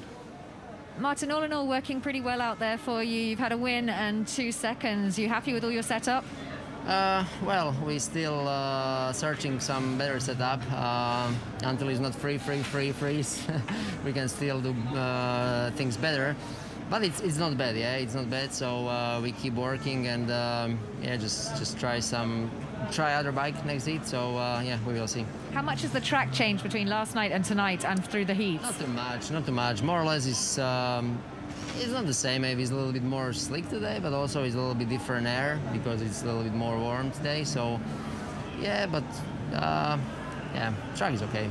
And the gates all feel the same? Yeah, all for very good. So yeah, just find some good setup for gate, and yeah, let's do my job. Keep it going. Thank you. I like him, you know. He doesn't give you any excuses. He just wants to work hard. Track's not too much different from last night. He's just out there battling away. He wants to win races. He's going to try another bike. He's only dropped a couple of points, but he's looking for more. So they're going to give a second bike a spin in his next ride. So it'll be interesting to see if that works or not. An extended track grading now, so people can have a little bit of a stretch their legs and maybe get something to drink and move around a bit. And so far, the racing has been decent. I think last night maybe slightly more overtaking last night, but still, you've got to believe that once we get to the business end, the racing will really heat up again when the big boys really come together again. But so it's going nicely at the moment. Yep, crowd enjoying themselves because their man is on fire. Bartosz Zmarzlik really is riding magnificently, and no major surprise, but you know, if he wins tonight, to have 40 points from 2 rounds in the World Championship, that is huge. And I don't know, I just think that, you know, 2 good rounds in Prague, and I don't necessarily mean winning, but 2 good rounds in Prague. Yeah, he'll be a difficult man to beat in Torun. Yes, I agree with you. There's no question. The form is there, and if he stays fit and stays out of trouble, there is some extra Liga racing to come. So before Torun, so they'll hope he'll be hoping to stay out of trouble there. But he could put himself in a commanding position if he can continue on. And this 7-day period, he could be almost out of sight if he keeps making finals and 1 or 2 other guys slip up. But is that young lady texting you, Kelv? Check your phone. Hang on a minute. The signal in here is poor, so I'm not sure it's quite come through yet. Yeah. Well, Dudek fans, they'll be disappointed with the fact that their man is hurt from last night. Yeah, that's really tough. First race of the night as well. You know, that couldn't have been worse for him. So sometimes, you know, your heart rules your head, and I think it's the evidence of the way things are going tonight that has happened here. It's very difficult to stand down. You so much want to be out there, but you know, Patrick Dudek is a class act, so you know, hindsight's an easy thing. He should have stayed off. I think he shouldn't have ridden tonight. Well, he's not going to make the top 6 now, is he, really? I know we're only at the halfway stage, but he's going to be looking for a wild card. Yeah, absolutely. And whether that happens remains to be seen, but you know, for sure, Patrick is a wonderful rider, but even before last night's crash, he hasn't been on top of his game, has he? No, he lost his form. He started last season well, and then he just drifted away, and he lost his confidence at the back end of last season. And in truth, he hasn't shown the sort of racing we saw from him in 2017. He really was strong that year, and he pushed Jason Doyle all the way to the World Championship. But he is good and really good, but there's just something lacking there at the moment. So he needs to rediscover that. Slangerup Speedway Club, that's Denmark, isn't yeah, it? that's Danish Speedway, yeah. So good stuff. They've made the effort to go to Grozow. Fair play to them. It's not a bad journey. You just come down into northern Germany, straight across the top. Not too bad, actually, from Denmark. Well, we've got the Danish final at Vojens coming up. They have got a crowd for that. Well, that's encouraging. I think it was up to about 7,000 they're allowed at Vojens for the Danish final, so that's good news, isn't it? That is excellent news, and the Danish final is one to keep an eye on. It's normally a very strong lineup and very competitive, and Vojens is a smashing venue as well. So, well, the work they've done on that place is phenomenal. Well, Jakob Olsen, the renovation, the son of Ollie Olsen, has come back in and he's running the place. Yeah. Renewed enthusiasm, desperate to really put Vojens back on the map. Grand Prix last year, Danish championships. It's the spiritual home of Speedway in Denmark. There's no question about that. So pleased it's back on the scene, that's for sure. Yeah, great that they're having a Danish final this year. And heat number 13 is coming up here in Grozow.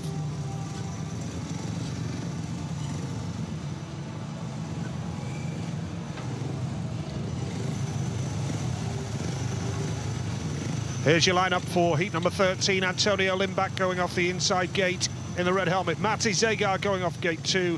Mikkel Mikkelsen off gate 3. And Leon Madsen on 5 points so far, looking to take a big step towards the semi-finals. Yeah. Off gate 4 in yellow. He is indeed. He missed out last time, and he would have been frustrated with that. He started so well with a win and a second, but 0 points in heat number 3, needs to get back into winning ways. There's a chance here because the other 3 are not going that well.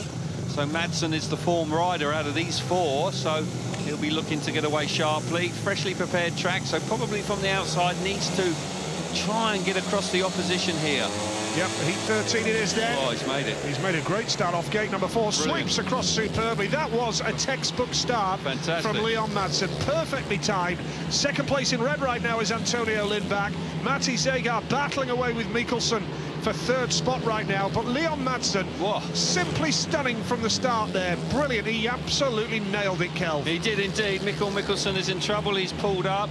But he's out of the race, but Leon Madsen did all the hard yards in the first yard, and he absolutely flew away from the tapes, and he's dominating his fourth outing here. This is going to be good. He's going to move on to 8 points, and that'll be just what he needed. Better ride from Antonio Lindback. He's in second place. Hopefully that'll give him something to build on, because it has been a desperately disappointing series so far. But for Leon Madsen out in front, he'll be chuffed to bits. Yeah, and as you say, Cal, this will put him on to 8 points. He's recovering from his last place last time out. That's a big boost for Leon Madsen. Excellent ride from the start. Not seeing the amount of passing that we saw last night. Certainly nowhere near what we saw in Wrocław, but no, track's a bit slick, a little just bit. Liven up a little bit later. It will do, guaranteed to. But the track's a bit slicker. When they put the water on, it's always greasy on the first race after the interval, after the track grading. But Madsen made light of that because he made such a good start. Be interesting to see whether Leon takes his place in that Danish final. That didn't ride in it last year, did he? No, we were just talking about that on the world feed for our British viewers. We were just talking about the fact that Vojens are having the Danish final this year. He's on 8 points there, with Freddie Lindgren level on 8 as well. And there's the British final actually going ahead at Ipswich as well, a couple of weeks tonight, with a restricted crowd that was dramatically slashed in the week. But great that the British final is taking place this year at Ipswich. But here we see heat 13 What again. a start from Leon Madsen. The world number 2 comes charging out of gate 4. Watch this. Absolutely perfect reaction. Bike just driving forward beautifully, and he's clear. Absolutely clear pair of heels to the first turn. A beautiful feeling for a rider. No real trouble from then. He's just set sails for the checkered flag. Antonio Lindback, he'll be pleased with the 2 points. Possibly his best rider of the season so far in the GPs. And let's hope he can build on that. But it's all about the start. I mean, he just, if you can do 7 of those a night, you won't get beat, I tell you. It's quite spectacular the way he came away from the tapes. Nice ride out in front. Zegar through into third. Mikkel Mikkelsen certainly doesn't enjoy this race. I don't know if he has a mechanical, but he pulls up fairly quickly. But for the man out in front, Leon Madsen, the world number 2, trying to battle his way back into serious contention this year after a disappointing opening couple of rounds. Good stuff from Madsen. Yep, 8 points should get him into the semi-finals. He's smiling there, I'm sure. In fact, you can just about make out, I think, from the from the nature of the celebration, that he will be smiling under that face covering. Oh yeah, he likes celebrating. He's an emotional guy. He wears his heart on his sleeve. He's passionate. We saw some wonderful riding from him last year, and there's no doubt that he's the real deal in the Grand Prix. I think he's not quite fully fit, you know, after the surgeries he's had, but he's making light of that, and he's battling hard. Two battles here with the Australian boys on the inside two gates. Then you've got Janowski and Lindgren, so it's Doyle, Frick, Janowski and Lindgren. Lindgren from gate 4, can he get there? Can he win another race? Can Janowski deny him this time? He's on 7 points. Matsej Janowski, and Freddie Lindgren is on 8, only beaten by Bartosz Zmarzlik so far tonight. Can Doyle continue his good form of the inside gate here? We're about to find out, and away from the start, and it's a good one from Janowski off gate 3 in white. Doyle's got there. That allows Frick to switch up the inside. Here comes Lindgren again. Oh, but Doyle's got the pace to come back around the outside. That was a spectacular move from Lindgren, and an equally spectacular move from Doyle. Frick into second spot. Lindgren is back for second. That was ruthless as well. Get out of the way, and Janowski is at the back. Fabulous action on the opening lap here. Freddie Lindgren charging through there, but Doyle had the run on him round the outside. Frick momentarily up into second place. Jason Doyle, the renewed Jason Doyle, out in front, riding a stormer, being hunted down by Freddie Lindgren. Janowski trying to desperately get amongst the points once again, but Jason Doyle, after that wonderful ride in the final last night, building the confidence, building in every race. I just wonder what it is that's made the change, because it's spectacular. They've hit upon a set-up. Tony Ricardson told him, don't change it. I'm sure they've adhered to that, and he's doing the business out in front. Yeah, 10 points for Jason Doyle. You can already not just pencil him in, but pen him in. Permanent Sharpie, permanent ink him in the semi-finals. I'll tell you what, we'll engrave him in to the semi-finals. Great stuff, Jason Doyle, and that was another spectacular effort from Freddie Lindgren down the back straight. First corner, wow. Great to watch. Max Frick third as well, and Matsej Janowski at the back, 7 from 4. So he's still got to do some work in his last ride to make the semi-finals, you would think. But Doyle now level with Lindgren on 10. Good stuff from him. Yeah, smashing ride, and it was all action coming out of the first corner, which we'll watch again now. Super start on the inside. Freddie decides to go straight and then chops between the opposition here. 4 abreast. Janowski's the loser. I tell you what, that was tight coming out of there, but Doyle wasn't going to be for moving. Just charges off the first corner brilliantly. We'll see it again. Freddie makes that move. We see Woofenden do this a lot as well.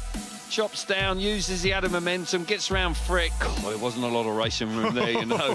They all had to breathe in as they went down the back straight for the first time. Brilliant stuff. But Doyle's got the speed. Frick coming in there just momentarily. And there's no doubt that he's doing well. The Australian cricket team won last night. He must have been inspired by them as well, because the Aussies are going great again tonight. Yeah, brilliant stuff. This is good racing. Frick and Lindgren, wheel to wheel.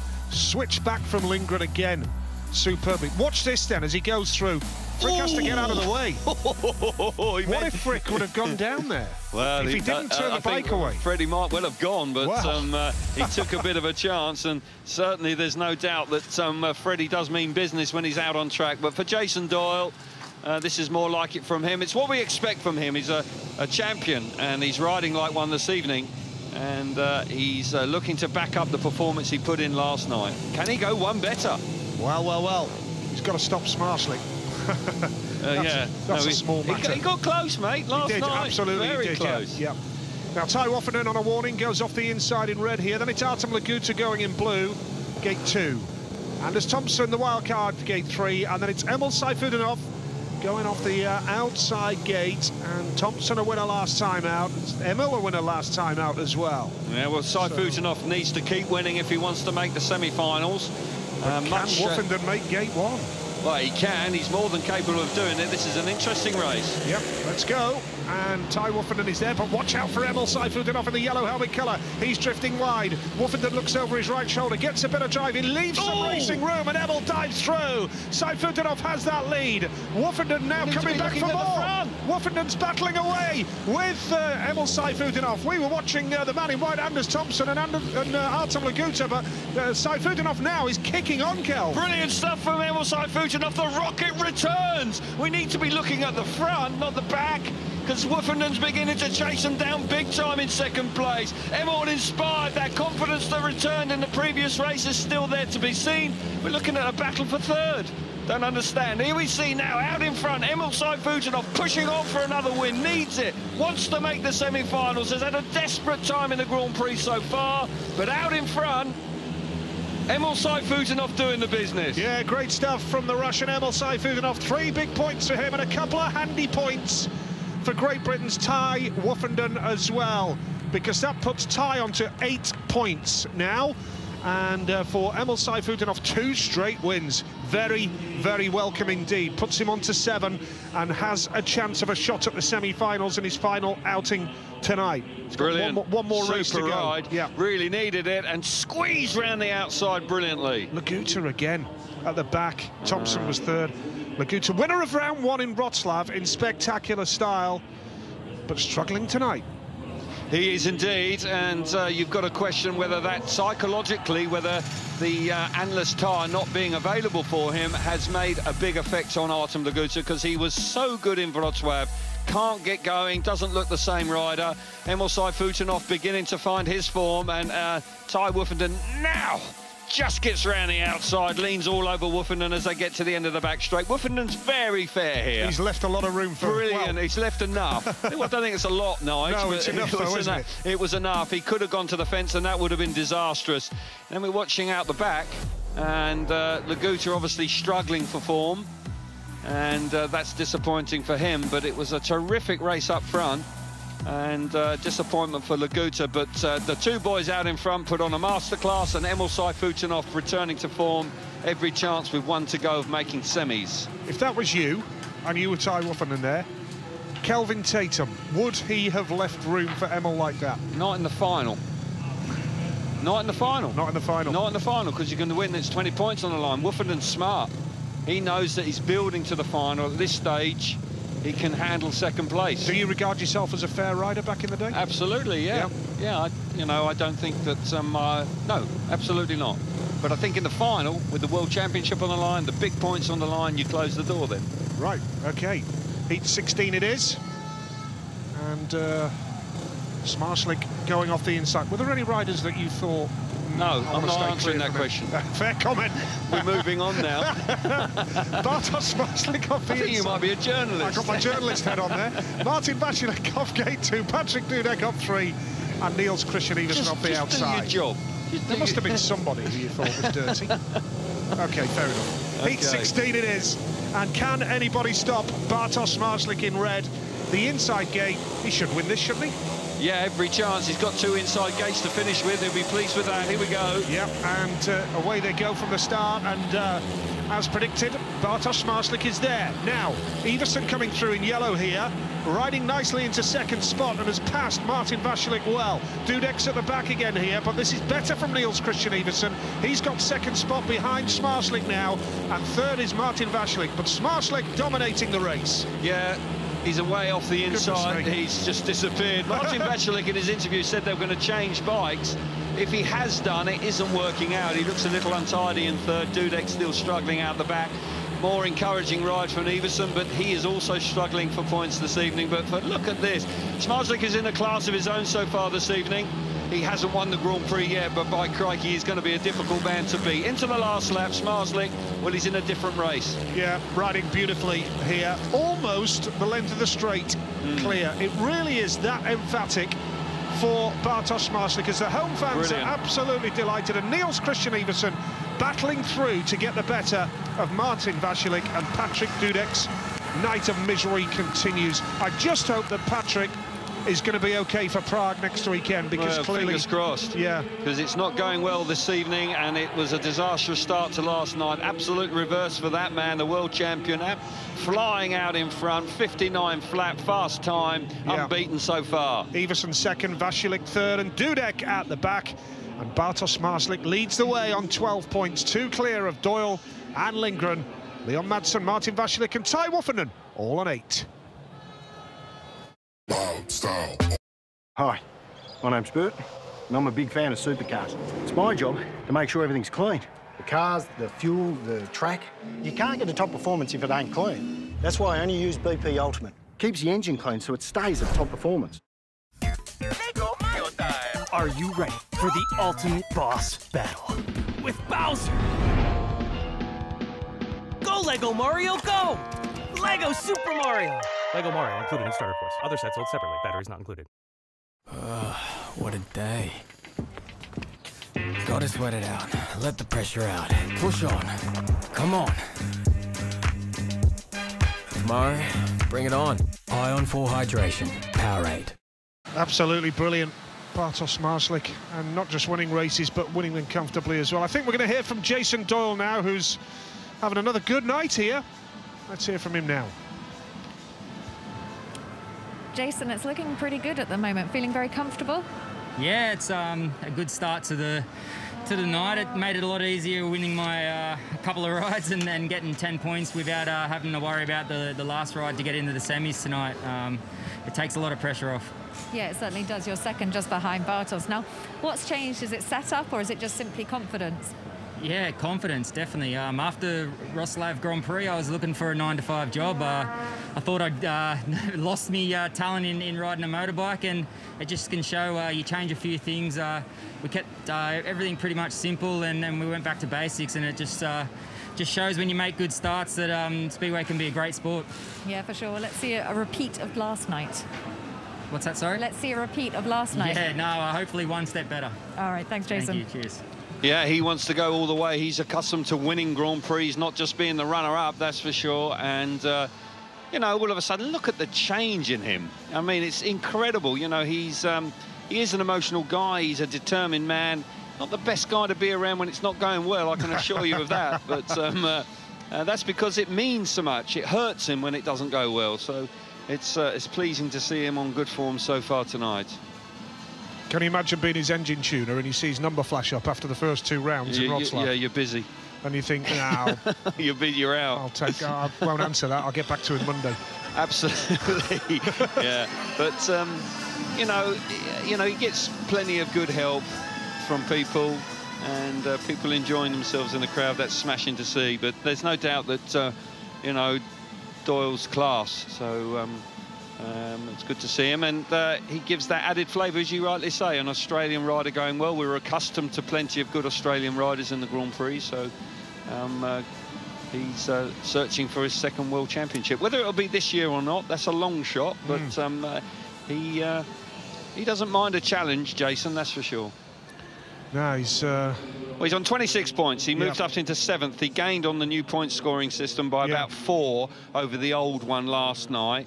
And if he can keep pushing on and make the final tonight, then he could well force his way into the top 6 in these 2 nights here in Grozow. And he'll be then excited about going to the Marketa, because he's won in the Marketa. He knows how to do it there. Yes. So, you know, all of a sudden the championship has changed. The outlook on the championship for him is changing rapidly. Well, it's not been the most spectacular racing we've seen, Kelv. I was just thinking about Jason, before we finish on Jason, what sort of 9-to-5 job do you think he could do? Jason? Yeah. What do you think he could qualify to do? You know, I don't know what sales. Do you think he'd go into sales? No. Would he flog you a car? Maybe. Second-hand dodgy car? Yeah, maybe. Jason Doyle, a full-time job. Yeah. 9 to 5 behind the desk on the computer, bashing out emails. Can't see it. Cold calling somebody. Be an engine tuner, wouldn't he? I don't know. I just said, I tell you what, it's good that he's a good speedway rider. Absolutely. I don't think he was there. He hasn't got the DNA to sit behind a desk. No, I'll tell you what, though, on that note, there are quite a few boys in England that have actually gone out and got... I think Ricky Wells working in a delivery depot. Rory Schline's a delivery driver. Josh Orti's doing some work, and you know they. Well, you've got to, you know, yeah. like you go 12 months, 15 months nearly without work. You can't. It's You've got tough bills, on the riders. You've got bills to pay and mortgages and things. So, you know, I can understand it. And fair play to those guys that have done that. You know, they've had to swallow their pride a bit, Nigel. Well, I think Nikolai Klint, I think, was driving for a supermarket chain before the Polish League started. Oh, there you are. So, but also you need something to do. Can you imagine Nikolai Klint coming up to your front door saying, I've got your weekly shopping? Fantastic. Brilliant. Can you sign this for my boy, please? Yeah, can you put it away as well? Stock it in the fridge and... and then just as he drives off, it's a clutch start. He's a good starter, Nikolai He is Klint. Nikolai, yeah. He is a good starter. Yeah, I've been by him at the traffic lights before. He's just breezed away from me.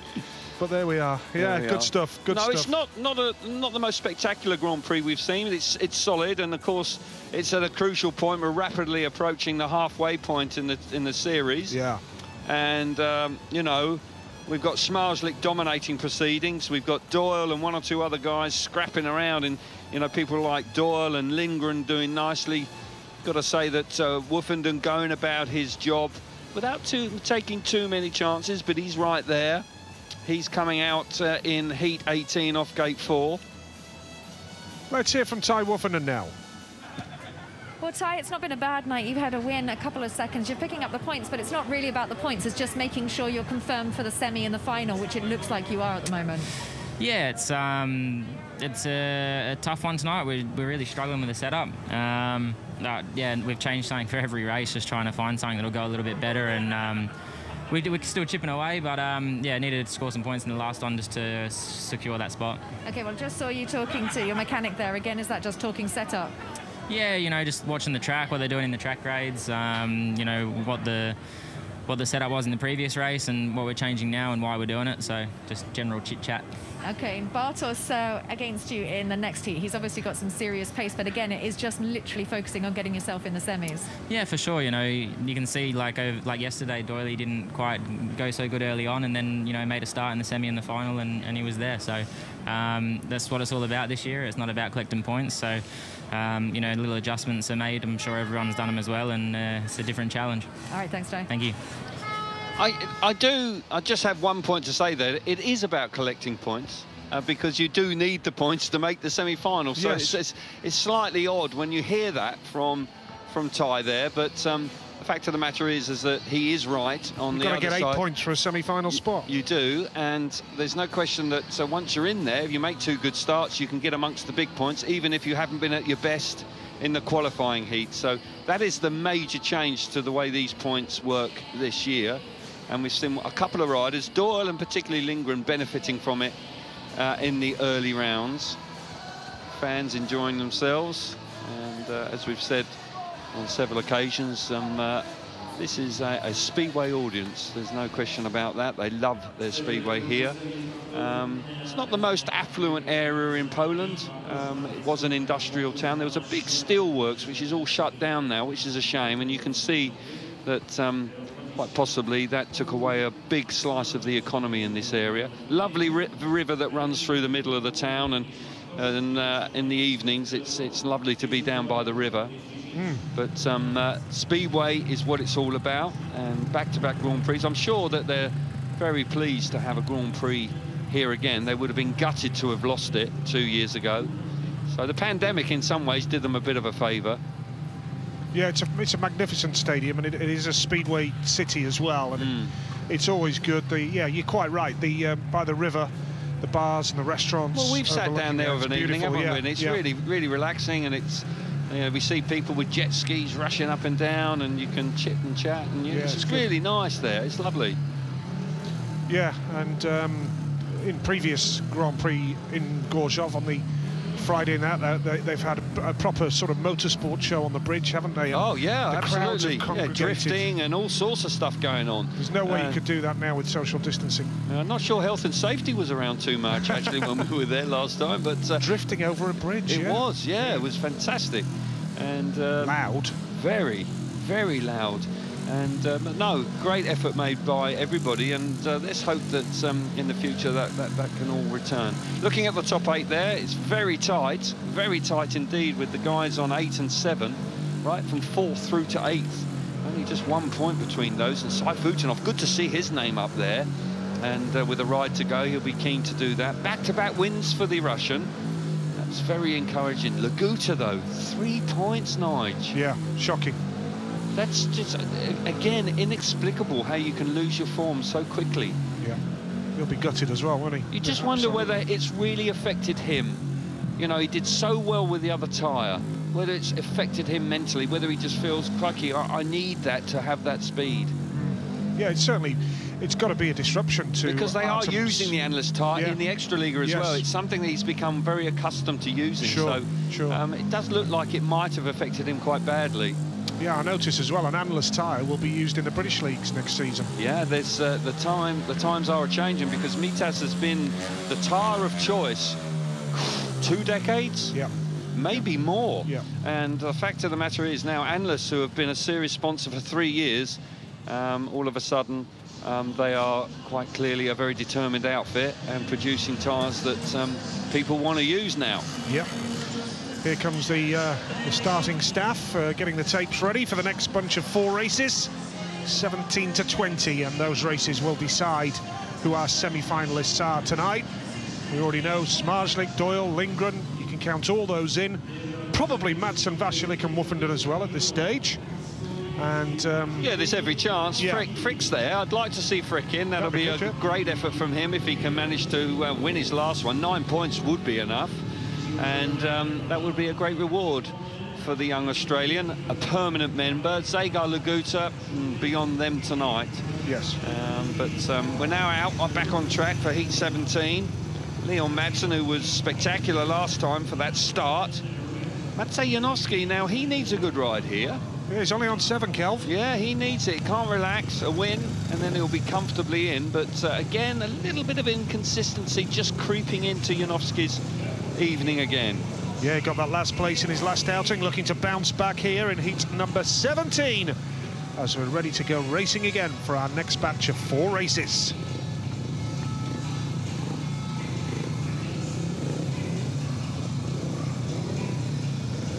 So we have a batch of 4 races to decide who will be our semi-finalists now, and it's Leon Madsen on 8 points off the inside gate. Then you have Matsej Janowski going off gate number 2. Still a bit of work to do for Magic.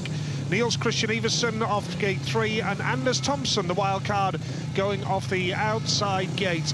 That last place for Janowski, Kelv, in his last outing, has just left a bit of a question mark over him here. Yeah, he could have done without that, and needs to bounce back here. Madsen will be a major threat on the inside, who was terrific last time, and once he hits the front, he's a difficult man to pass. There's plenty of Danes out there. There's the professor himself, Hans Nielsen, a 4-time World Speedway champion and a wonderful rider in his time, and looks after the Danish team now, has done for some time now, actually, 2 or 3 years, 3 years I think now. What a rider he Hans, was as well. he was a fabulous rider. But Leon Madsen, world number 2 on the inside. Janowski and Madsen favourite here. Yep. Hans Nielsen in the stands because there are strict restriction on the amount of officials in the pits, of course, and Madsen's made a good start. He has nailed that off gate number 1. Janowski's second right now, but coming around the outside is Niels Christian Iversen and Anders Thompson. Janowski's in danger here. He's got to come through, and he's done it superbly. He picked his moment magnificently there. It's Madsen, it's Janowski, it's Thompson, it's Iversen who's trying the outside run now, but Leon Madsen now is going to move on to 11 points. Good work. Yeah, this is good stuff from Madsen. Again, another lovely start from him. Really did time it beautifully. Anders Thompson's having a go out the back. He's come through into 3rd place. Janowski's not out of this, you know. He's working the inside nicely. Had to work hard initially, get himself into 2nd place, but he's right there. 2 points will be enough. Leon Madsen just a bit out of shape, but into the last lap. Leon Madsen, world number 2, riding well tonight, looking to go back-to-back heat wins here. Yes, and that will put him into the semi-finals, no problem. Madsen, who started the night on 32 SGP points in the 6th and final spot that would guarantee you a place for next year, and that's 11 points all told. Now, that is enough for him. Good work. Yeah, needed it and came good. And those 2 points from Matvej Janowski will be enough for him as well to get into the semi-finals on 9 points for Magic.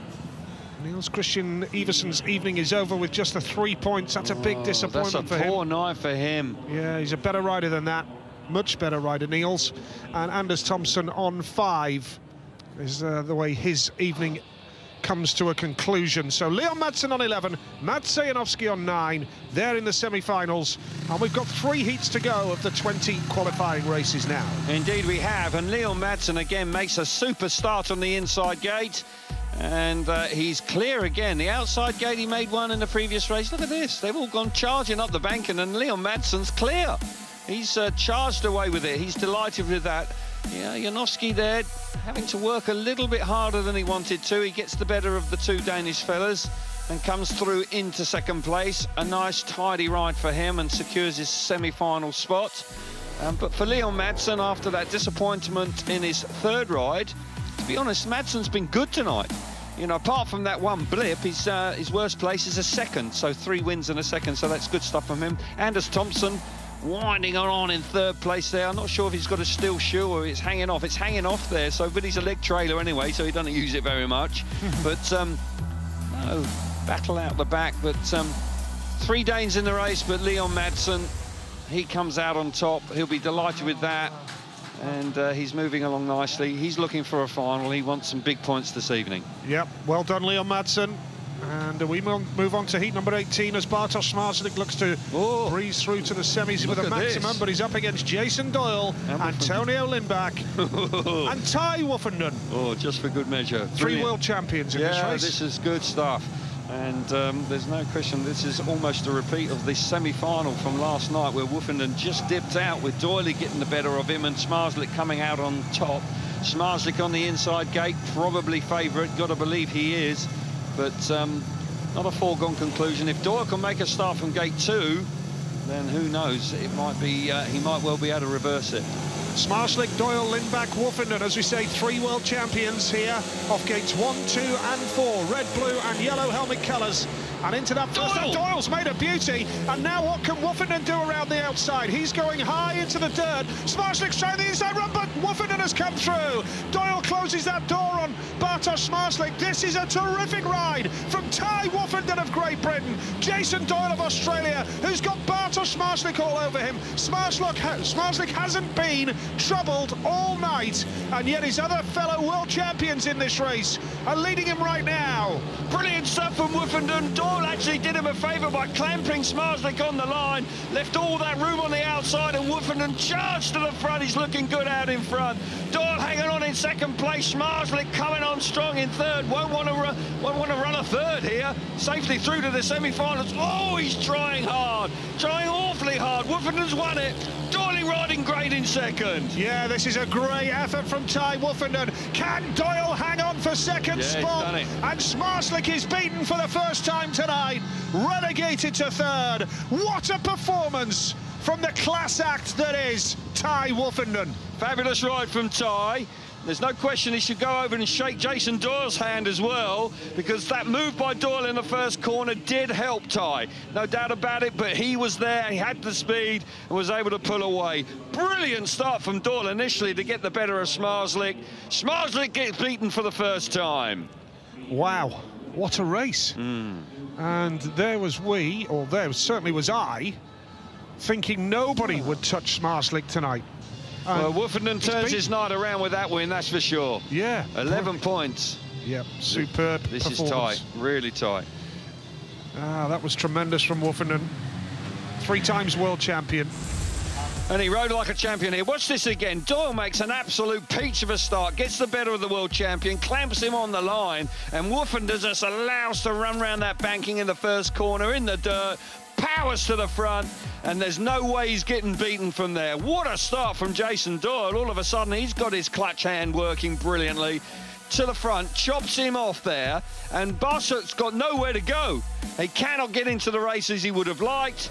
And look, Woofenden's cleared off already. Bartok working overtime here, but cannot get the better of the Australian, and just shows you how Speedway can turn so quickly. He's working hard there, very nearly got himself in a bit of mischief coming into that corner. But for Jason Doyle, he held strong, and for Woofenden, he was pleased with that. As I say, wasn't quite there away from the tapes, but things worked out for him perfectly in the first corner. Yeah, looking cool as you like, Ty Woofenden. No emotion, just... He's very calm these focused. days. Yeah, he is. Very calm, and he's got enough points. He's in this. Needs a final tonight. Missed out last night. He'll be desperate to make the final this evening. Yeah, he will indeed. 43 points before tonight. 5 behind the leader, Maciej Janowski. We're up to heat number 19 now. And it's Artem Laguta off the inside who won't make it. Won't make the semi-finals tonight, Artem, with 2 last places in his last 2 rides. Then it's Mati Zagar going off gate 2. Max Frick can make it. He needs a win here. He's off gate 3 in white. Martin Vasilik is on 8 points.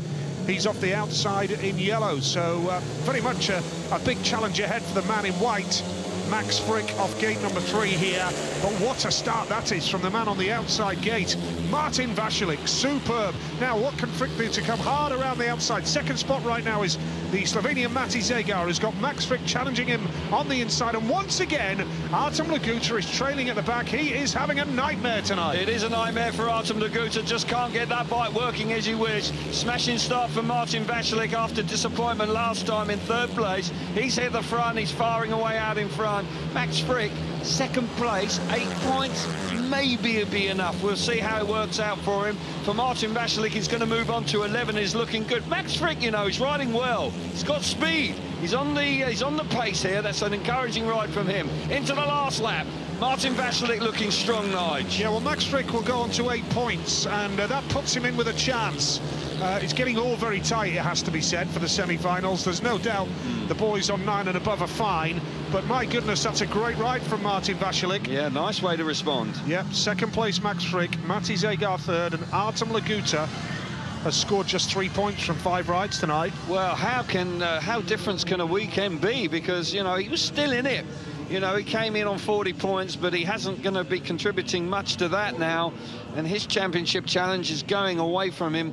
Well, it's rapidly evaporating. For Martin Vasilik, he's turning his form around now. And this is how it looks overall. Max Frick is on 8 points, but he hasn't won a race. So you would think that Emil Sayfutdinov will overhaul him. You would think, even with a point. And the top 8 will be clear-cut after the next race. Yeah, that's a shame for Max Frick, because he has ridden well and he's got some pace, but when we look at that points scenario, he needed to win this race. Doesn't quite manage to do so. He rides strongly to get the better of his former Bellevue teammate here. Zagar up the inside nicely. Clean ride from Frick. Just sweetly comes up the inside there nicely into 2nd place. But for Martin Vasilik out in front, he'll be pleased to finish with a win. He just experimented in the previous race. I'm not sure if he went back to his previous ride, a bike or not, but certainly whatever he did, the start and the way he went was much more encouraging. And again, Martin is a hard-charging, hard-working rider, and he's comfortably through into the semi-finals.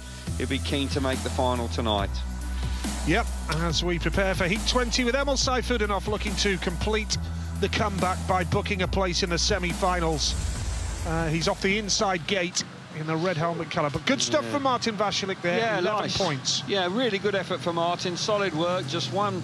Probably he'll be disappointed with the 3rd place, but coming back with a win in his final ride, he'll be chuffed to bits with Dudek there, just settling down. Not his night, but it has been a return to form in the last couple of heats from Sayfutdinov on the inside.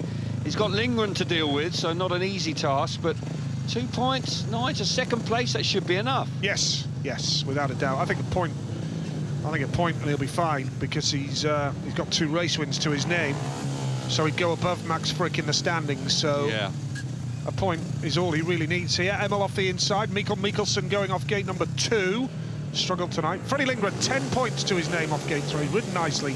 Patrick Dudek, obviously not in good shape physically here ahead of this meeting. Right, going into that first turn, it's Emil Sayfutdinov off the inside gate. No mistake from him. Now he's allowing the gap, though, up the inside. Here comes Lindgren in white, but Sayfutdinov holds out. He's got the lead here, and that would be a massive boost for him. Could we see a Doyle-type renaissance from Emil Sayfutdinov and go all the way to the final? It's looking good for Emil here. This is much more like it from him. Again, he hits the front. It could be his 3rd consecutive win. Looked highly unlikely last night, and even at the early stages of this evening. Really did look out of sorts. He had 1 race win, and it's transformed him. Dudek struggling in 3rd place. Freddie Lindgren battling away in 2nd place, but 2nd place will do him nicely. He doesn't have to do anything daft and take too many chances, although he's keeping Emil Saifutinov very honest out in front. For Emil, this is exactly what the doctor ordered. Never good to see such a class rider struggling, but we're going to see more of him now because he's through to the semi-finals. Yep, he's going to finish on 10 points from the 20 qualifying races, the 5 heats that he's been involved in. 10 points, including 3 victories. And Emil Saifutinov books his place in the semi-finals. Much needed. That'll do nicely for the popular Russian. Well liked throughout, as I mentioned last night.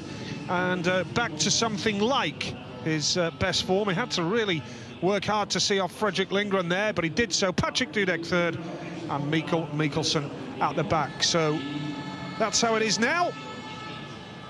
And 20 heats completed now. So Emil books his place in the semi-finals. Would have only needed a point there, but he did it in style. Yeah, and that's all important. Once you get on a roll, you know, winning can become a habit.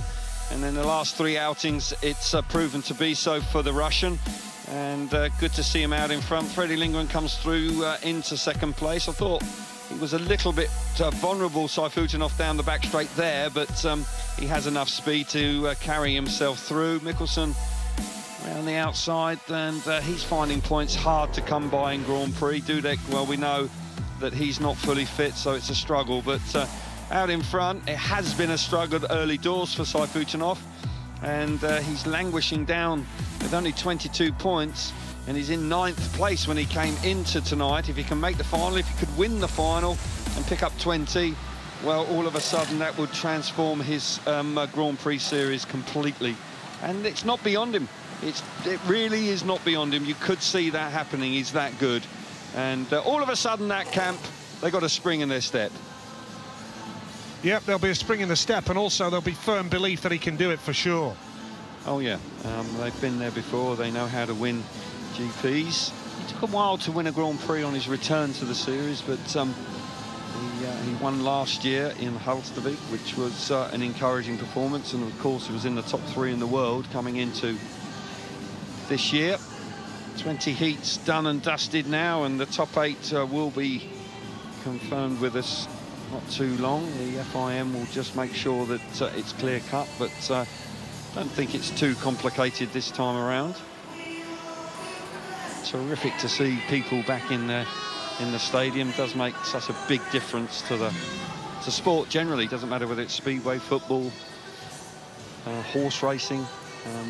There's no doubt the pandemic with empty stadiums, I think it's reminded everybody how important people are in stadiums. And here in Grozow, they are enjoying themselves thoroughly. Doyle returning to form, that's good news for him. Great ride from Woofenden, of course, to win Heat 18. Smarslik looking like he was going to be very difficult to beat, and suddenly that class act of Woofenden and Doyle in particular making that start, enabling him to make it very difficult for Smarslik, but they're all safely through. We're just waiting now, of course, for riders to gather themselves, the FIM to confirm the top 8, and then we'll be into the draw for the semi-finals. The inside gate does appear to be working well, but we are seeing riders win from all of the start gates, so there doesn't seem to be a huge advantage by which gate you're on. So it's pretty fair on the start line. And it will be interesting to see which way the picks go with the best point scorers. People here from Slangerup in Denmark. Good to see that. It's good to see that. They've made the journey across. And they're looking suitably like they're enjoying themselves, having missed being in stadiums, of course. Denmark haven't been able to have people in the stadiums, a bit like Britain, but they have got a Danish championship coming up in Vojens, which is good to see. Artem Laguta fans there. They'll be disappointed. But here we see it now, confirmed the top 8. Smarslik 13, Doyle on 12, Lindgren on 12, Madsen 11, Vasilik 11, Woofenden on 11. Crikey, that's tight. It's Emil Saifutinov on 10, and Matsej Janowski on 9. And Max Frick, well, a little unfortunate tonight to have missed out on 8 points. Ordinarily 8 points is quite often enough, but just shows you how tight it is on the second night here in Grozow with 9 is the score you needed to make the semi-finals this evening. Yeah. Really tight tonight, Nige, you know. Yeah. Here we see the new point scoring system. Yeah, so Max Frick has 8 points tonight. Anders Thompson, the wildcard, 7. Zagar, 6. Laguta, 5. So for Artem Laguta, he's only on 45 points now. It's going the wrong way. He's drifting away out of the title race dramatically, really. And needs to turn it around. He'll be hoping that the Tar scenario is resolved by the Marketa next week. I've got to believe that is part of the problem, Nige, you know. Psychological. Yeah, I think it is. You know, even with Janowski, he's not the same rider we saw in Wrocław. No way. No, that's right. And you've taken away something that they've had. And that's never easy, particularly once you've become very comfortable with it. Yeah, and like you said, Frick unlucky on 8 points, because we normally say 8 should get you in, but nights like tonight... Well, 8 was enough last night. Yeah, we had one round in Wrocław with Freddie where he got in on 7. First night, wasn't it? And he got in on 7, so it just shows you how, you know, the second night here has proven to be very competitive indeed, and, you know, 1 or 2 of those lads winning their last rides, it's been hugely important for them. So, no, people are loving it in the stadium. I was just saying, Nige, that, you know, I think this pandemic, this COVID-19, has made people really appreciate when they come back into stadiums how much they've missed it. And I think it's so important for sport moving forward. The sooner we can have people back in stadia, the better it'll be. It's not, for me, it's not sustainable if we keep going on with empty stadiums. That's right. And, you know, to lose an entire British season. Well, it's incredible. Unbelievable. It is incredible, really.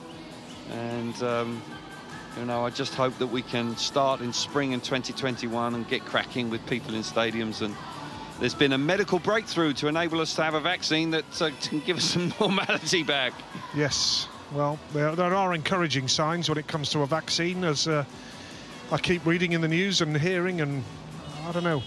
There's some days where I think I'm not taking any news in today. I'm having a day off the news. Yeah, sometimes you go, here we go. Gate 4, straight away. Oh, so Smarslik. Now, that was a bit of a surprise for me. I thought he might have gone gate 1. And Leon will be delighted. Leon will be delighted with gate 1. 2 lads going very well indeed. Gate 2 now for Woofy. No, he goes gate 3. Okay. Yeah, there isn't much in the gates tonight, that's for sure. And Emil Saifutinov, gate 2.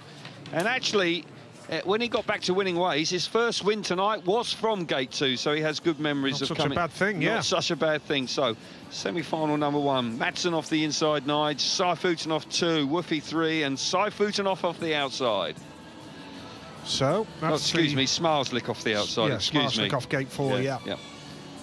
So we await semi-final number 2, and who is going to pick what gate? Well, Smarslik took me by surprise there. Doyley's gone gate 3. Doyle's gone gate 3, so no clear cut here. Often there is. Last night it was gate 1. Freddie's gone on the inside. Never easy to give world-class guys the inside gates. I'm always nervous when that happens. Gate 4 for Martin Vasilik. He's won here before, Vasilik. Brilliant ride in 2018 to get the better of Smarslik. Yes, it was. He can do it. Janowski battled his way through. Gate 2 for Magic. So it's Lindgren, Janowski, Doyle, Vasilik for semi-final number 2. Once again, 2 really tasty semi-final lineups. Really good-looking finals, aren't they? Semi-finals. And you wouldn't bet against Leon Madsen and Saifutinov making it through in semi-final number 1, would you? Absolutely. They're both going very well. And Madsen makes a start like he did in his last 2 qualifying heats, then he'll be a difficult man to beat. And Smarslik, I tell you what, Smarslik must be feeling very confident. To give those guys, all of them, the 3 inside gates, he must believe he can do something special from the outside. I tell you, that is a brave move. He never hesitated, did he? He just went straight for it. He'd made his mind up. But I hope it's the right one, because you are leaving yourself a little bit vulnerable if you don't quite get there. Yeah, so we await the riders for the first semi-final to make their way out onto the track. Who do you fancy, Nige? Who do you see in the final, mate? Well, I've got to go Smarslik. Yeah, so have I, because he's so confident that he just went straight for gate 4. He did indeed. I want to see Woofenden in there with him. He just missed out last night. I think that last qualifying ride, he must feel good about that. Yeah. But I am a little bit nervous about Madsen. Madsen, if he makes one of those starts, he's fast, you know. Yeah, he'll take some stopping, won't he, Leon, if he gets out of the start. And, yeah. Crowd enjoying themselves, aren't they? Oh, mate, it's fantastic to see people enjoying themselves back in the stadium. They are thoroughly enjoying it. Yeah, it's great. It's great to see. Smarslik there on the outside. Has he put himself under added pressure by taking the outside gate? He's got some useful riders on the inside of him. And time will tell whether that was the right choice. I am nervous for him there. Yeah. I really am, because Woofenden, he ain't going to do him any favours. No. And to be fair to Ty, when he won his last race, he won it comfortably in the end, and that was with Smarslik in the race. Exactly. You know, I know Doyle balked the speed of Smarslik, but still, nonetheless, if Woofenden gets away, you're not going to get him. No. And that's for sure. But Saifutinov looked good last time. It's a great lineup. All 4 guys are looking really good, actually. You've got a strong case for each rider. You have, because they've been winning races. And like Saifutinov and Madsen have won races right at the back end. So has Woofenden.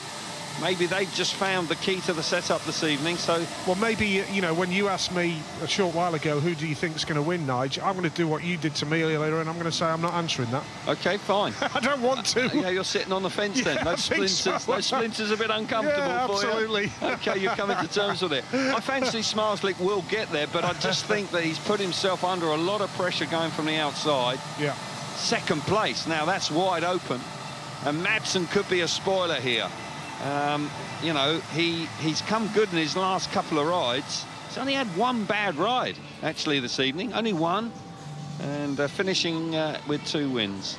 Guys seem to have been called up a bit early here. We saw that last night where they're ready to go. Very frustrating, this as a rider. Helmet on, goggles on. You want to be pushed off. You want to get out there. And then you've got to wait. You'd rather wait in your pit box, actually. Yeah, of course you would. Yeah, absolutely. So, not quite sure why, actually. Well, they'll be prepping the track. Yeah, they'll be probably the last watering phase of the evening, because they don't do any grading or watering in between the semis and the final, do they? No. And we're still waiting for the 2 minutes, indeed. Yeah, the water cart. In actual fact, it's the grading of the track. Yep, the grading of the track.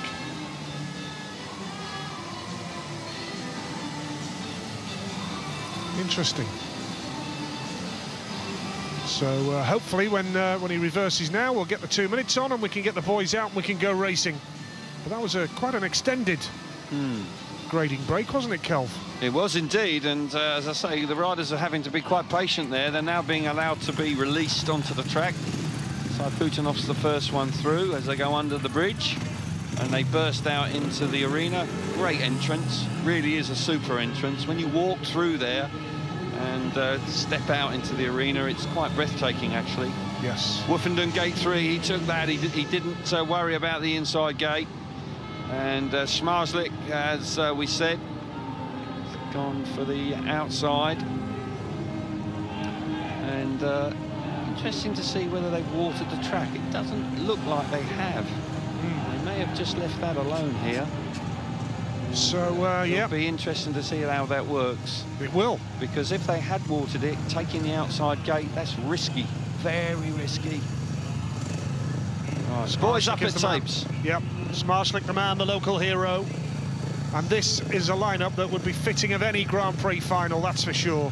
Oh, agreed. Yeah. Semi-final 1 of the Grozow FIM Speedway Grand Prix of Poland. Round 4 of an 8-round series. He's coming right up. Fasten your seatbelts, folks. Here we go.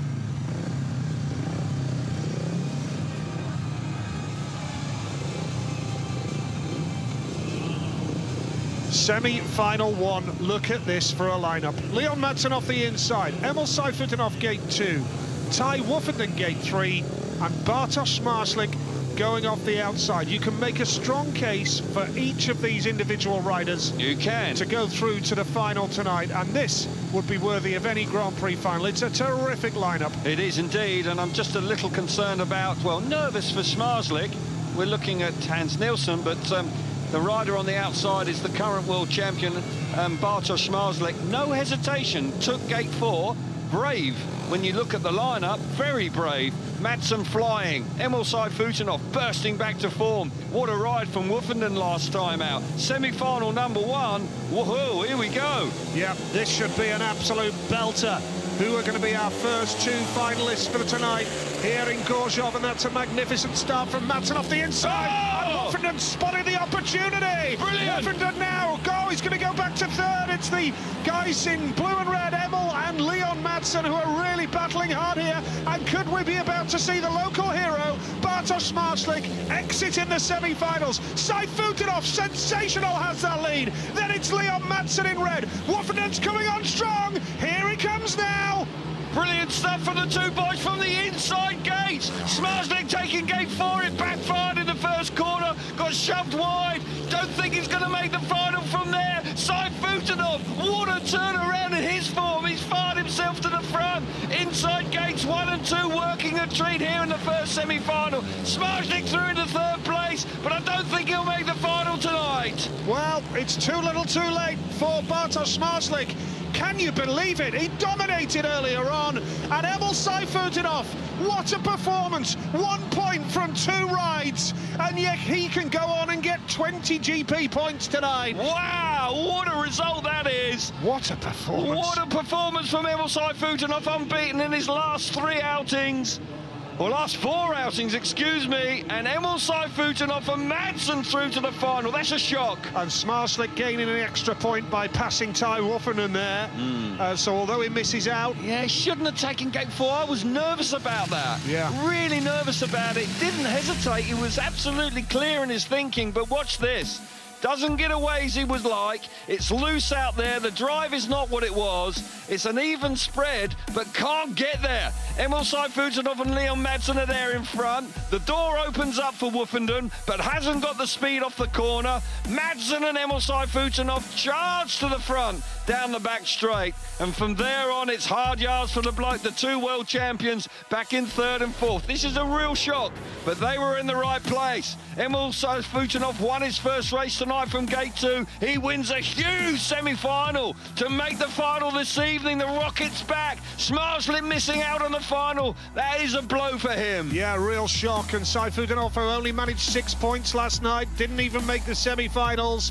And then tonight, starting with a 1 and a 0, has now gone 3-3-3 and a win yet again. This is incredible stuff. We were talking about Bartosz Zmarzlik after Prague being out of sight, winning the championship. All of a sudden, this is going to keep it really tight. He'll be desperately disappointed not to make the final this evening. An appreciative crowd on his slowing down lap there. But Emil Sayfutdinov, wow, can you believe how he's turned his fortunes around? Desperate in Wroclaw, certainly on the second night, just didn't look at the races. Last night, awful, and tonight, looking like a winner now. By the way, Ty Woofenden exits tonight, but he is making history tonight because he has now become only the 9th rider in the history of the Speedway Grand Prix going back to 1995 to have scored over 1,000+ Grand Prix points, and there's only 9 riders in the history of the competition that have done that. I'm sure that's great, but I think that he's out of the semi-final. And his record here, he made finals for fun here, hasn't made one this time around. Disappointing. Title race is wide open. It is. Freddie Lindgren off the inside, Matt Sayanovsky off 2, could still lead the championship tonight. Jason Doyle off gate number 3, and Martin Vasilik going off the outside gate. Semi-final number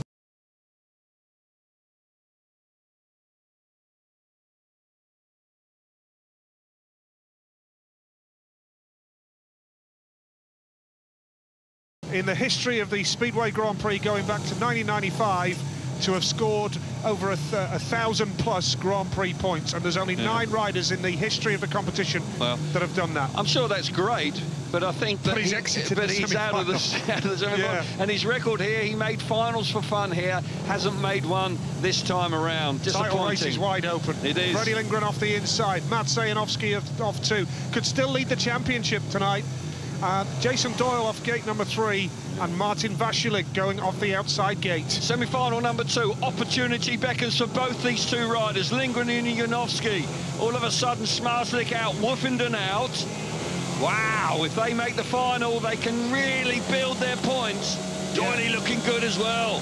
Yeah, and Janowski a little bit inconsistent earlier on, but he's got that opportunity tonight. Look at Doyle here. Jason Doyle in white, and Vasilek's chasing after him. Lindgren's on the inside run. Lindgren closes that door. There's no way through as Doyle charges hard now. Now Lindgren will chop up the inside and block out the challenge of Vasilek, and Janowski is at the back. This is terrific racing up top here. Lindgren and Doyle going for it down the back straight. Yeah, Lindgren was quite kind there. He knows he's in second place. He knows he's in the final. Doyle and Lindgren going at it again. Brilliant stuff from the Australian. Superb away from the tapes. By golly, is he making some good starts now. Absolutely flying out in front. Martin Vasilek is tailed off, and Janowski, once again, the inconsistency is still there. He's not going to make the final tonight. Into the last lap, Jason Doyle riding a stormer here. Yeah, he's a determined character, Jason Doyle, and he really has put in a courageous display there. Janowski, the series leader, is going to bow out here. Still wants to try and pass Vasilek for an extra point, but he's not going to get there. So I'll tell you what, this is a massive result for Freddie Lindgren. Massive result for Freddie Lindgren. He was in the top 3 in the World Championship coming into tonight. He was in 3rd place on 46. Smarslik's out, Janowski's out, Woofenden's out. A massive opportunity for Lindgren. Lindgren's going to lead the Grand Prix, you would think. Well, he has to. Absolutely, he will do from here. Lindgren's going to be the series leader at the halfway stage. Doyle, Lindgren, Vasilek, Janowski, your finishing order in the second semi-final. Wow. Well, it's all changed here, and consistency is proving to be the key. And Doyle is back. Big time. This is a sensational start out of gate number 3. Brilliant to the first turn. Lindgren's there with him. Martin Vasilek trying to get up the inside, but Doyle was not for moving there. Charged up the inside, back to the front. That was brave. Big time brave to get to the front. Really meant it, wanted it. All of a sudden, that confidence, that was the difference there. He really wanted it and got it. Freddie Lindgren coming back into the picture up the inside. Doesn't pull too many punches. He knows he's there. It's all under control. But for Freddie Lindgren, this is a really defining moment. Could it be the defining moment of this year's championship? Because he keeps making finals, Nige. He's the one with the consistency. He's going to lead the championship. At worst, he'll have 14 World Championship points. He could easily get 20. What a night for Freddie. Yeah, absolutely magnificent for Freddie Lindgren. The big winner in the semi-final there, even though he only finished second. Yeah, but that's the way it is now. Yes, absolutely. And the halfway stage of the World Championship, Freddie Lindgren, the Swede, is going to be the leader going into Prague next weekend. So we see Smarslik 12, and we see Vasilek 11, Ty Woofenden 10, and Matt Sayanovsky 9. He'll have 60 points at worst. Yep. He's going to have, Freddie Lindgren's going to have 60 points if he finishes 4th. Yep, and Janowski's on 57, and Bartosz Smarslik is on 59. So, yep, good stuff. Bartosz Smarslik, Ty Woofenden now. So it might have been a bit premature there, but maybe. Freddie Lindgren will lead the World Championship, even if he runs 4th in the final. Ty Woofenden 53 Grand Prix points now overall, because he scored 10 tonight. I tell you what, if he wins the final, Freddie Lindgren, that's a big move from him. Keeps making finals. He's made every final. Yep. And that's what it's all about. The boys have been talking about it. You know, finals are going to be hugely important. Smarslik and Woofenden missing out tonight, that is quite significant. And then Freddie coming through in fine colours. This is a massive night also for Doyle. Doyle's going to get at least another 14 points, which will move him on to 40. So he's going in the right direction. Well, the race for the title sees Smarslik on 59, Janowski on 57, Woofenden on 53. Now the question mark is, what can Freddie Lindgren do? Will he get 20? Will he get 18? Will he get 16? Or will he get 14 to add to the 46 he had? Well, he's already got guaranteed 60. So the fact, as long as he finishes the 4 laps, as long as he finishes the 4 laps, he can get another 6 on that. So he can lead the championship by 7 points. Exactly, he could get 66. Yep. And all of a sudden he's in a commanding position going into the Marquetta. So yeah, Freddie Lindgren is doing exactly what's required. He had a bit of good fortune on the first night, we can't deny that, but by golly, has he built on it since then, and he's been very consistent. He's got his mind, he seems to be very focused, and this new system is working well for him. Who would have thought that the semi-finals would see the exit, firstly, of Bartosz Marslik. Wrong gate, Nigel. Took the wrong gate. Ty Wuffenden and Maciej Janowski. And again, what a night for Jason Doyle. When you look, what a night for Doyle, absolutely right. But when you look on his performance last night, winning the Grand Prix, he had gate 1 4 times. Yep. Took the inside gate, completely ignored that then. Can't understand it. No, it's a real strange one to me, and I think he may have been the master of his own downfall there. With such class riders making good starts, you are very vulnerable from the outside. This will be Freddie Lindgren's 30th Grand Prix final in 129 GPs. See, he took some time to make a final, Freddie. Yes, he did. did. Definitely struggled mentally at this level. He's sorted that out now. And now he's in his mid-30s, he's matured. And I don't always agree with what Freddie does on track. Sometimes he's naughty. But I'll tell you what, so far this season, rapidly approaching, we're 1 race away from the midway point. Here we go, Jason Doyle up for the pick for the final. Gate 3's worked well for him, yeah. Doyley's 25th final. Yeah, Doyley's gone for gate 3. Yep. He fancies that. He's been making some good starts tonight. So is Saifudanov, straight to the inside for Emil. Why not? Why not? I would. I'll tell you what, yeah. I would be there with him. Freddie will go gate 2, won't he? No, he's going for the outside. No, he's going for the outside. Exactly, because he'll try the switch if he has to. Yeah, he's good at that. Yeah. So, Leon Madsen has gate 2. Well, not the lineup we would have expected before the meeting started. Fair play to the boys. Still, nonetheless, it's a quality lineup. All guys that have won Grand Prix previously. They're all GP winners. There's a world champion in there as well. And 3 of the boys here made the final last night. Good weekend for them. Brilliant weekend. Doyle, Madsen, Lindgren, all made last night's final. Yeah, that's what it's about. But as I say, because the other guys had had such a poor start, Lindgren's the one. And you wouldn't have believed that when you were looking after 20 races in Wrocław on the first night, would you? No, absolutely not. Where he just scraped in. 7 points, unusual to get in the semi-finals on 7 points. But then maybe that's the bit of luck that you need to be a world champion. Yes, yeah, when it's going for you. And then what he's done, he's then actually built on that and capitalised on it as well, which is to his credit. He knew that he had a bit of good fortune, and that's boosted him. Fans delighted to see themselves on the big screen. The popcorn's gone everywhere. He's just thrown it all over his sister, I think. She's not best pleased. Brilliant, absolutely brilliant. Great moment. Yeah, stunning, absolutely. I think I know why I didn't get that text. Boyfriend's back. Anyway. Yeah. Still checking your phone, are you? Yeah, the signal's awful. No, it's been a good night now, and the semi-finals have proven to be super.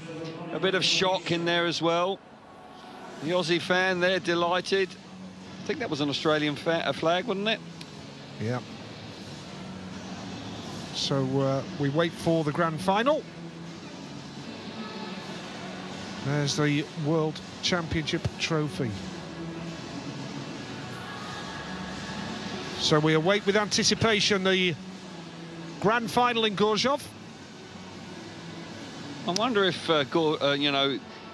Smarslik is just reflecting on that first semi-final now, Nige. Lost it on the pick. I think so. I really did. He shocked me when he went straight for the yellow helmet colour. Yeah. No hesitation. And he had 2 gate 1s tonight back-to-back. Yeah. And looked good. Whether that race in Heat 18 influenced it, where he got trapped on the inside, must have done, mustn't it? Must have done. He must have felt that if I get in that situation again, I'm going to miss out. So he went for the outside. That must have played something to it in his thinking. Must have influenced it. Yeah, I would have thought so. Because when Woofenden and Doyle beat him in heat 18, he had the inside gate and possibly he felt vulnerable and thought, no, I'm going to go for the outside. But on the flip side of that, you're then giving some of the form guys the inside. You know, one of them's going to make a good start, isn't it? Yep. Here we go, big final time. Yep, it is a big final. Here we go. It's been good to be back in Grozow, no question. And we've had 2 good nights of Speedway. And let's hope that we can have a real smashing final. Let's hope it's as good as last night, because last night's was quite something. It was indeed. It's a terrific lineup. And a real opportunity for Leon Madsen as well. If he can get a win here, he'll be back in a title race all of a sudden. But we know that Lindgren is the man with it all to gain.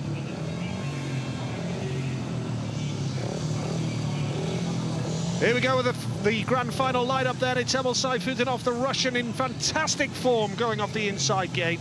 Leon Madsen going off gate 2 in blue. A win for him will put him on to 52 Grand Prix points, and that'll be a point behind Woofenden, 5 behind Janowski, and 7 behind Smarslik. We know that Jason Doyle is in terrific form. A win here will put him on 46, and what a transformation that would be. That is quite incredible.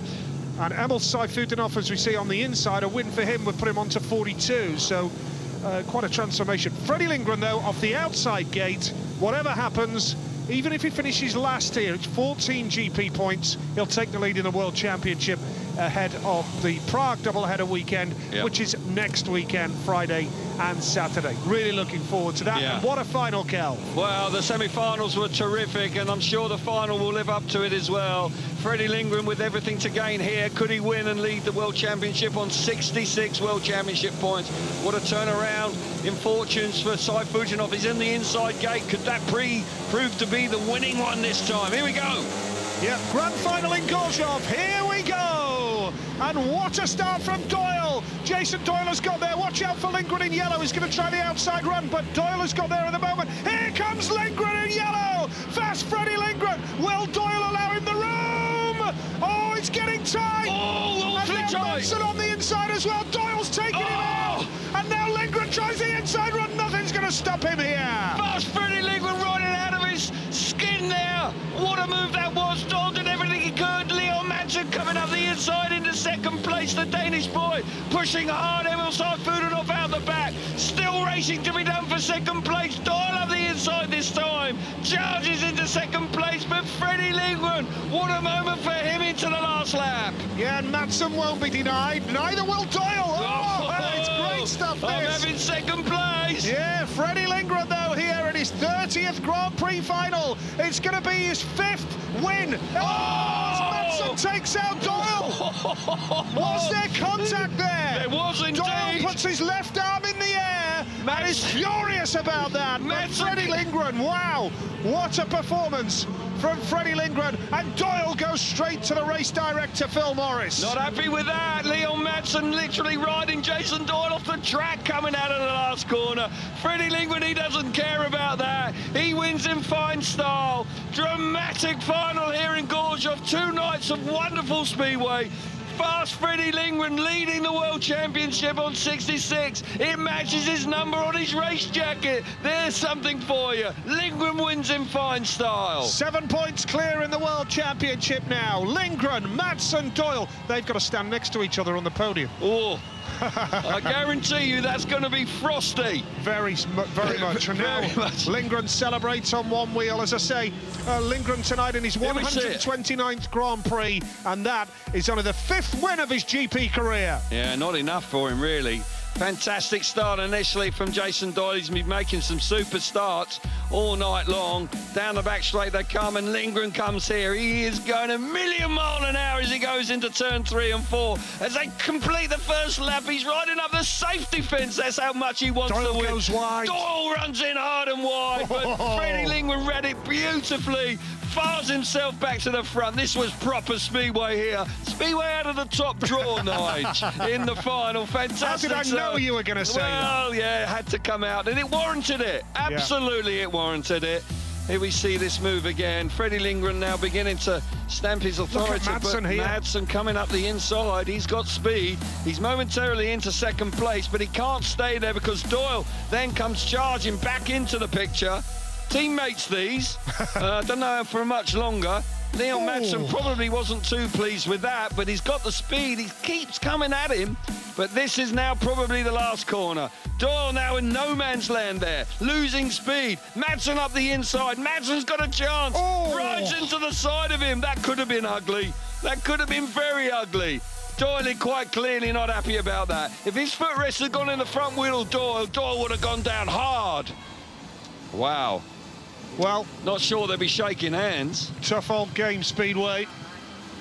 Well done, Freddie Lindgren. Congratulations to him. Not sure Leon and Jason will be giving the high fives, the fist pumps. Jason Doyle prefers to walk away, but now Leon's going to try and have a little word, I think.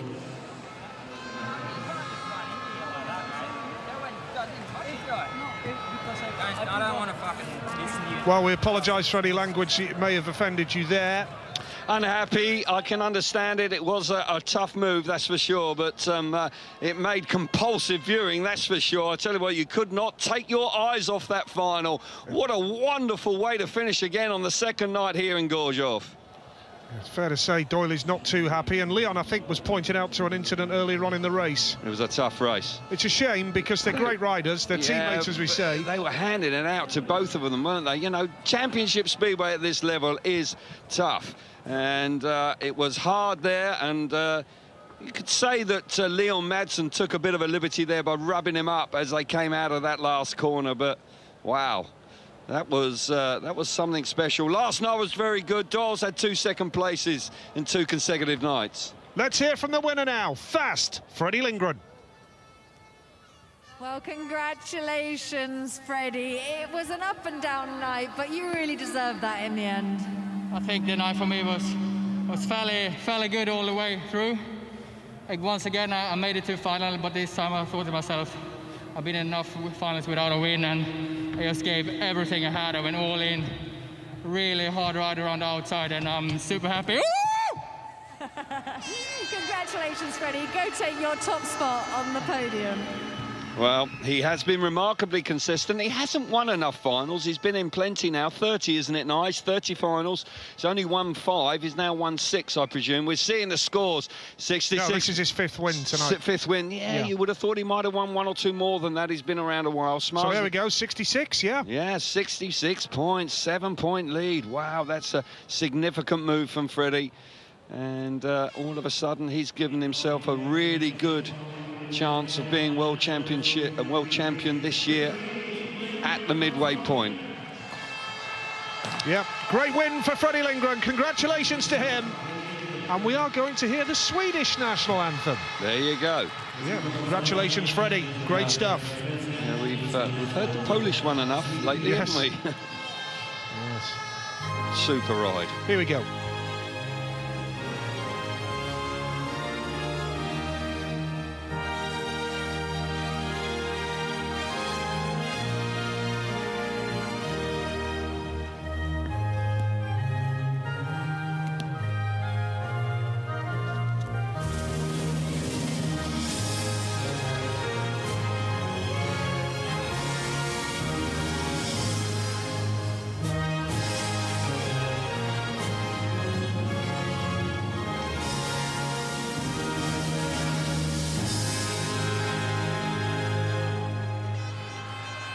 Well, Tony Ricardson in '98 from Sweden, 6 times world champion. Will this be Freddie Lindgren's first year as world champion to add to Swedish world champions? He's certainly heading about it the right way. He's delighted, and quite rightly so, because... Well, we haven't had a Swedish world champion since 2005, yes, when Tony won his 6th one. Yeah. And they have had to be very patient. But Freddie Lindgren at this midway point is in the driving seat, and now he will be the hunted man. He won't be chasing the opposition. It's a different dynamic, that. I get the feeling that he will be strong enough mentally to cope with it, but it is more difficult when you're holding a lead, and there is still 4 Grand Prix to come. Jason Doyle, all of a sudden, his form has returned, and he'll be pleased with that. 26-18, he's got a whole hatful of points there. That's an encouraging return for him. No, it's been a great weekend for Doyle. It's transformed his season. It has, indeed. A lot of belief back. And Leon Madsen as well. You could argue he was a bit naughty coming out of that last corner, but I'll tell you what, they were giving it to each other throughout the race. I can understand the frustration of Jason coming out of that corner, because that was, if his footrest had gone in the front wheel of Jason Doyle's, then it would have got quite ugly. And that was the high-risk move that Leon did there. But the gap was there because Doyle found himself in a bit of no man's land. But nonetheless, it was fantastic viewing and exciting stuff. Yep. Ticker-tape time, celebration time. Be desperately better when they can get rid of those masks and we can see them. But 2 smashing nights of Speedway. Grozow, Wroclaw as well. It was superb there, wasn't it? The racing was great. And the way these 2 nights have finished, it has been spectacular Speedway. And Speedway at this level, when it's like this, it's pretty good. Yeah, fantastic. It's why we love it so much. Photograph time as well. And the boys following the protocol by wearing the masks on the podium. I understand it. It's just, it's disappointing not to be able to see people's faces, isn't it? It's so strange when they give interviews where their face is covered as well. Yeah, but none of them have got COVID-19. I don't understand it, but you know, they're all negative, because otherwise it wouldn't be allowed in the stadium. But there we go. And nobody in the crowd's wearing a mask. Yeah, but it's all about the right thing in these troubled times. Indeed, it is. I can see your point totally, Kelv. Yeah, but it is what it is. It is what it is, and it's great to be racing, and it's great to see such spectacular racing as well. And the World Championship back, and it's burst back on our screens. Freddie Lindgren, a deserved winner tonight. On to Prague next week. Looking forward to that. Yeah, the Marquetta. It's got something to live up to, hasn't it? After these 2 meetings, they have been spectacular, superb. But Prague, yeah, smashing place. Looking forward to it. Yep, 4 rounds gone. Halfway stage. Kelv, always a pleasure. See you next week. Thanks very much. As Freddie Lindgren celebrates victory.